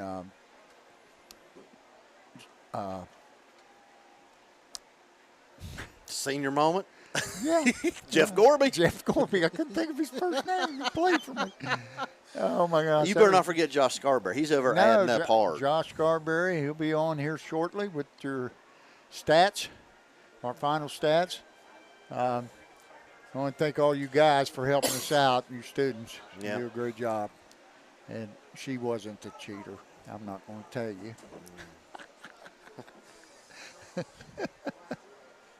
She never speaks to me. She just smiles at me. You know that, right? And she got that $1 million smile. I know she does. Well, I want to thank everybody at home for tuning in and letting us come into your home for a couple hours on Friday nights, because I sure enjoy this, and I know you do too. I know it. I'm Jack Harris, and that's Dave Carroll, and there's nobody that has more fun on Friday nights than we do. That's right. Or eats as good. Well, I think that's that. Hey, if they just give us a little bit of food, we're good to go. Yeah. We're not hard to please. I got a shout out to my sister and her husband Tom. They watch religiously. Now she'll critique me and tell me what I did wrong, of course. But I'm sure Ryan and my nephews listen. My girls, I have no ideas. They're probably working tonight. Actually, that's not true. Bryn's on her way to Nashville. Mary Carol? Yeah, Merry Christmas, Carol. That's my sister. I'm going to tell you what she did. I seen a little text she sent you. You better have an AED on hand when Jack gets excited. She did say that. You're right. And, I can't forget Miss Montgomery. No, of course not. I can't forget Miss Peggy Ann That's right. Harris, along with I seen Ashley and Holly down in the stands earlier, and I'm sure that the girls were here. That would be Stella. Keep going. I didn't mean to change your. Stella, Lola, Rosie Jacks, and Miss Frankie June, along with my grandson, Cash Harris Whitley, and my son-in-laws, Mr. Keith Donahue and Mr. Matt Whitley, who brought us up these good sandwiches. Yeah. They always take care of us, don't they? They do, don't they? Hey, you know what? That was a blackout night tonight. I seen a lot of kids all in black down there. But hey, I gotta do this. Miss Montgomery, she had a couple of kids sick this week. River has COVID. He's missed 2 ball games. He's not gonna get to play tomorrow. I know it's killing him. It is. Killing him. And then Cheyenne was sick, and Levi hadn't been feeling good. So I hope they're all well by the time I stop over tonight. I don't need to get sick. Anyway. Well, good luck to that middle school cross-country team in the morning. They're running down in Ironton. And the volleyball team's been playing well. They took a couple this week, the 7th grade. They took 3. They beat Huntington East. They beat, I think it was Rock Hill, Huntington East, and then they dispatched Ironton. Well, that's good. And the 8th grade won a couple. Josh, you need some more light? I'm good, I think. You ready? Are you done? All right, I'm going to turn my headset over to Josh, and we're going to get us set up for the post-game show while you guys talk, Coach. Okay. Josh, fill us in on what you have over there, my man. I think the biggest stat of the second half was only 8 points given up. That made a big difference in the whole thing. The defense played a lot they played better. Fantastic. Overall, in the second half, Peyton was 5 for 8 for 135 and 2 touchdowns. In the third quarter, we didn't rush any, but in the fourth quarter, those runs were very timely. 45 yards rushing in the second half, and we had 180 yards total in the second half. 4 first downs. For total for the game, we had 20 for 27 for 339, 4 touchdowns, no interceptions for Peyton. We had 411 yards, 72 yards rushing, 10 first downs, 12 penalties for 110 yards. Wow. Yeah, most of that probably in the first half. Well, that fourth quarter we had a couple had that kick out of bounds, had a celebration. Then that on that one play, I don't know what happened. It lost his helmet there and everything else. I know. But looking at that, we had 2 plays again over 20 yards in the second half. But I thought you talked about that passing. In that fourth quarter there, they set that run up for Quentin Cremines on that touchdown. They were looking for pass all the way. He ran that thing in on 11 yards. That changed the game. We ran it all the way down towards fourth quarter. Yeah, I thought turnovers were big. 3 interceptions. Yes. Defense played fantastic, especially in the second half. So overall, I think it was a lot of yards, and we did not have the ball. We had the ball for less than 2 minutes in the third quarter. Wow. And still ended up with 180 yards in the half. Yep. So, well, we showed up when it was most important. That's it. Pretty Defense fantastic. did a good job of taking the ball away, and had some timely passing there by Jackson to Bryson Hunt, and it was just all-around good team effort tonight, both sides of the football. Yeah, pretty fantastic, Coach. Pretty fantastic. So, way to turn it around in the second half and make a difference. Josh, we really appreciate your work, brother. I know you're over there just getting carpal tunnel left and right. At that offense, it's hard to take a break. So. He don't get a rest. No, he don't get a rest. I only catch up when we don't have the ball. So, but I'll give Coach the old headset back here. Okay. All right, get ready. We're going to have the post-game show here shortly. Our guests tonight, Mr. C.J. Graham and Mr. Dylan Stone. Okay, you better turn that on now, C.J. Now, C.J., you got to put that about right. Oh, that's too close. About right there. Now, look up here. There you are. Say hi, Mom. Hi, Dad. Hey. Make them proud. Yeah. Hey, tell us, what was the footing? You guys are muddy tonight. What was the footing like out there tonight? I couldn't hardly move anywhere. Took a step and you start sliding, but you just had to take short, choppy steps to get in your routes and stuff. Push through. Well, I'll tell you what, you guys got behind their secondary several times. Yeah, he made some nice runs and cuts. Right. After he caught the ball on those quick outs. He did a great job. Tell me tonight. about Mr. Highland. Y'all think he's pretty tough? Number 2? Yeah, he can run the ball. We were sitting up here. We compared him. What was the boy's name from Gallipolis? Probably asked you too fast. Hines. Cole Hines. Good player. And, you guys, first half kind of lethargic coming out. Played very uninspired. And then I don't know what it was. You all got that stop third quarter, and after that it was just completely different ball game. I tell you what, the fumble by Quentin hurt us too because they got 6 there, and that's when they got the lead. That's true. They took the lead 19-14 and went into halftime. But I felt like our passing game was really strong, which it is each and every week. And I didn't hear the stats. What did Josh say he finished up with? We only had the ball for 2 minutes in the third quarter, and we ended up with 180 yards for the half. Wow. And Peyton was, what did he say, 22 for 29, something like that, and over 330 yards. So 4 touchdowns, I think he said.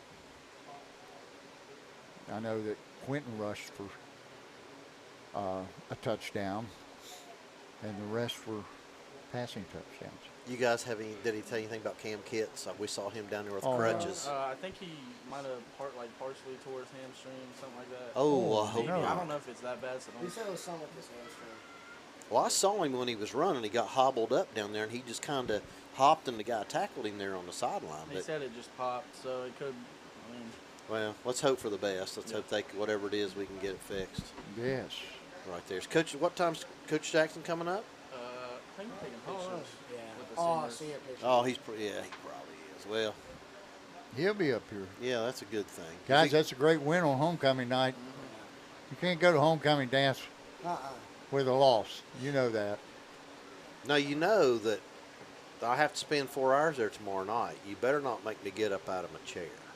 All right. He said something about letting you dance with his girlfriend, JC. Not Just kidding. happen. Sorry. I think that was Dee Dee.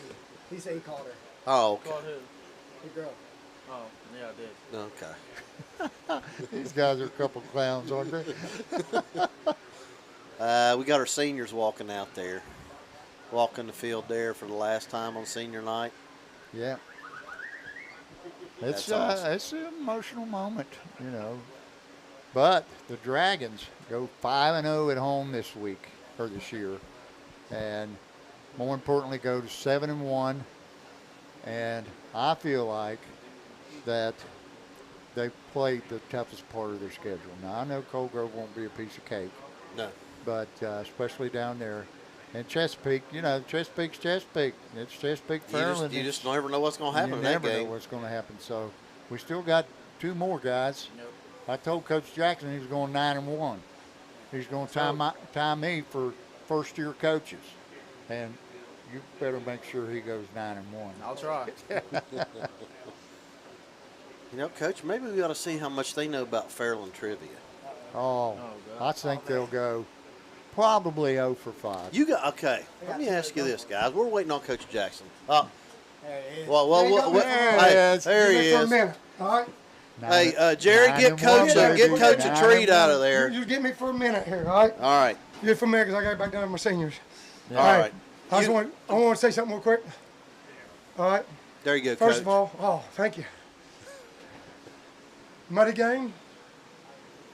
Not one bad snap all game. Good Awesome. job. Good job. Yeah.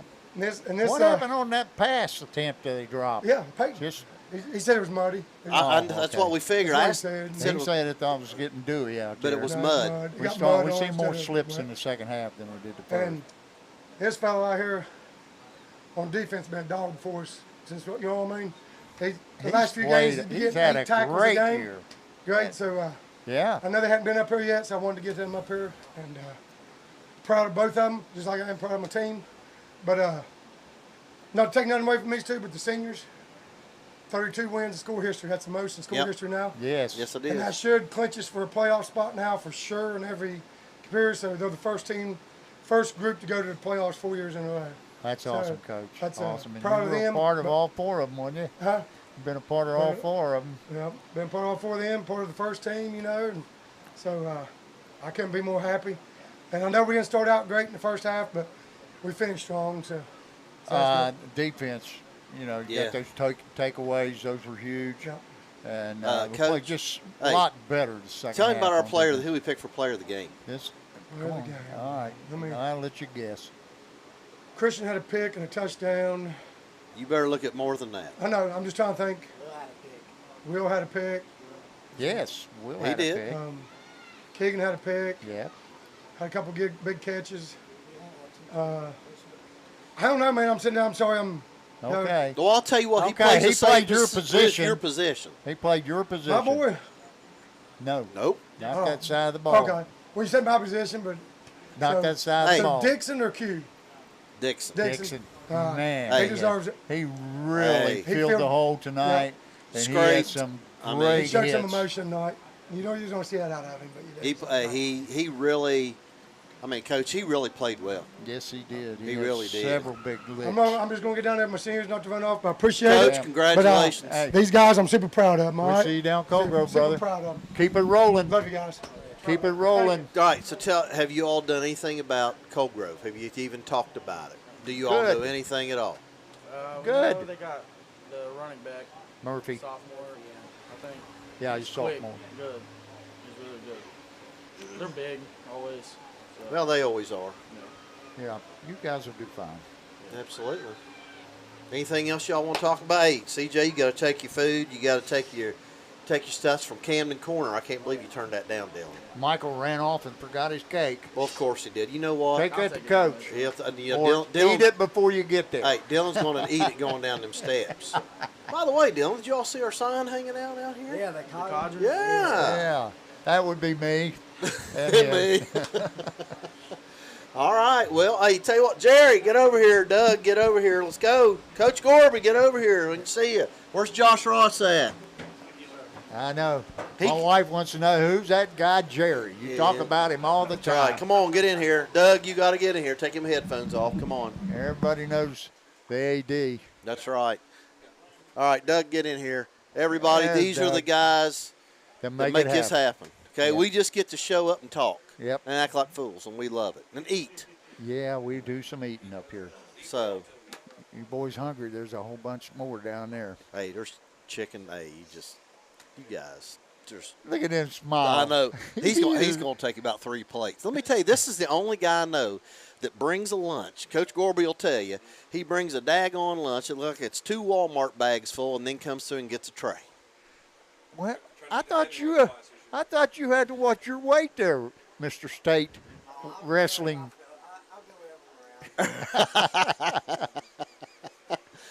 All right. JC, well, it's been fun watching you play this year, son. Dylan, great job. That's the way to get that ball back to that quarterback. No bad snaps. This guy right here, he did the same thing you did. Of course, he didn't do it every down. But his senior year, we were the first team in 1993 to go to the state playoffs. Unfortunately, we had to play Iron. But we only lost 22-6. we played against them well. They had some Anyway. stud kids, too. Not one bad snap the entire year. That's 11 ball games. So you guys are key. You got to make it happen, and it starts with you. And you're doing a great job. Coach, what do you think? I think it's time to get it out of here. Wrap it up? Let's wrap it up. Dragons, These guys are hungry. With a big 43-27 homecoming victory tonight to go to 7-1 and solidify their playoff opportunities. And we'll be with you next week down at Coal Grove, home of the Dawson Bryant Hornets. We will see you next week, everybody. Good night. Good night.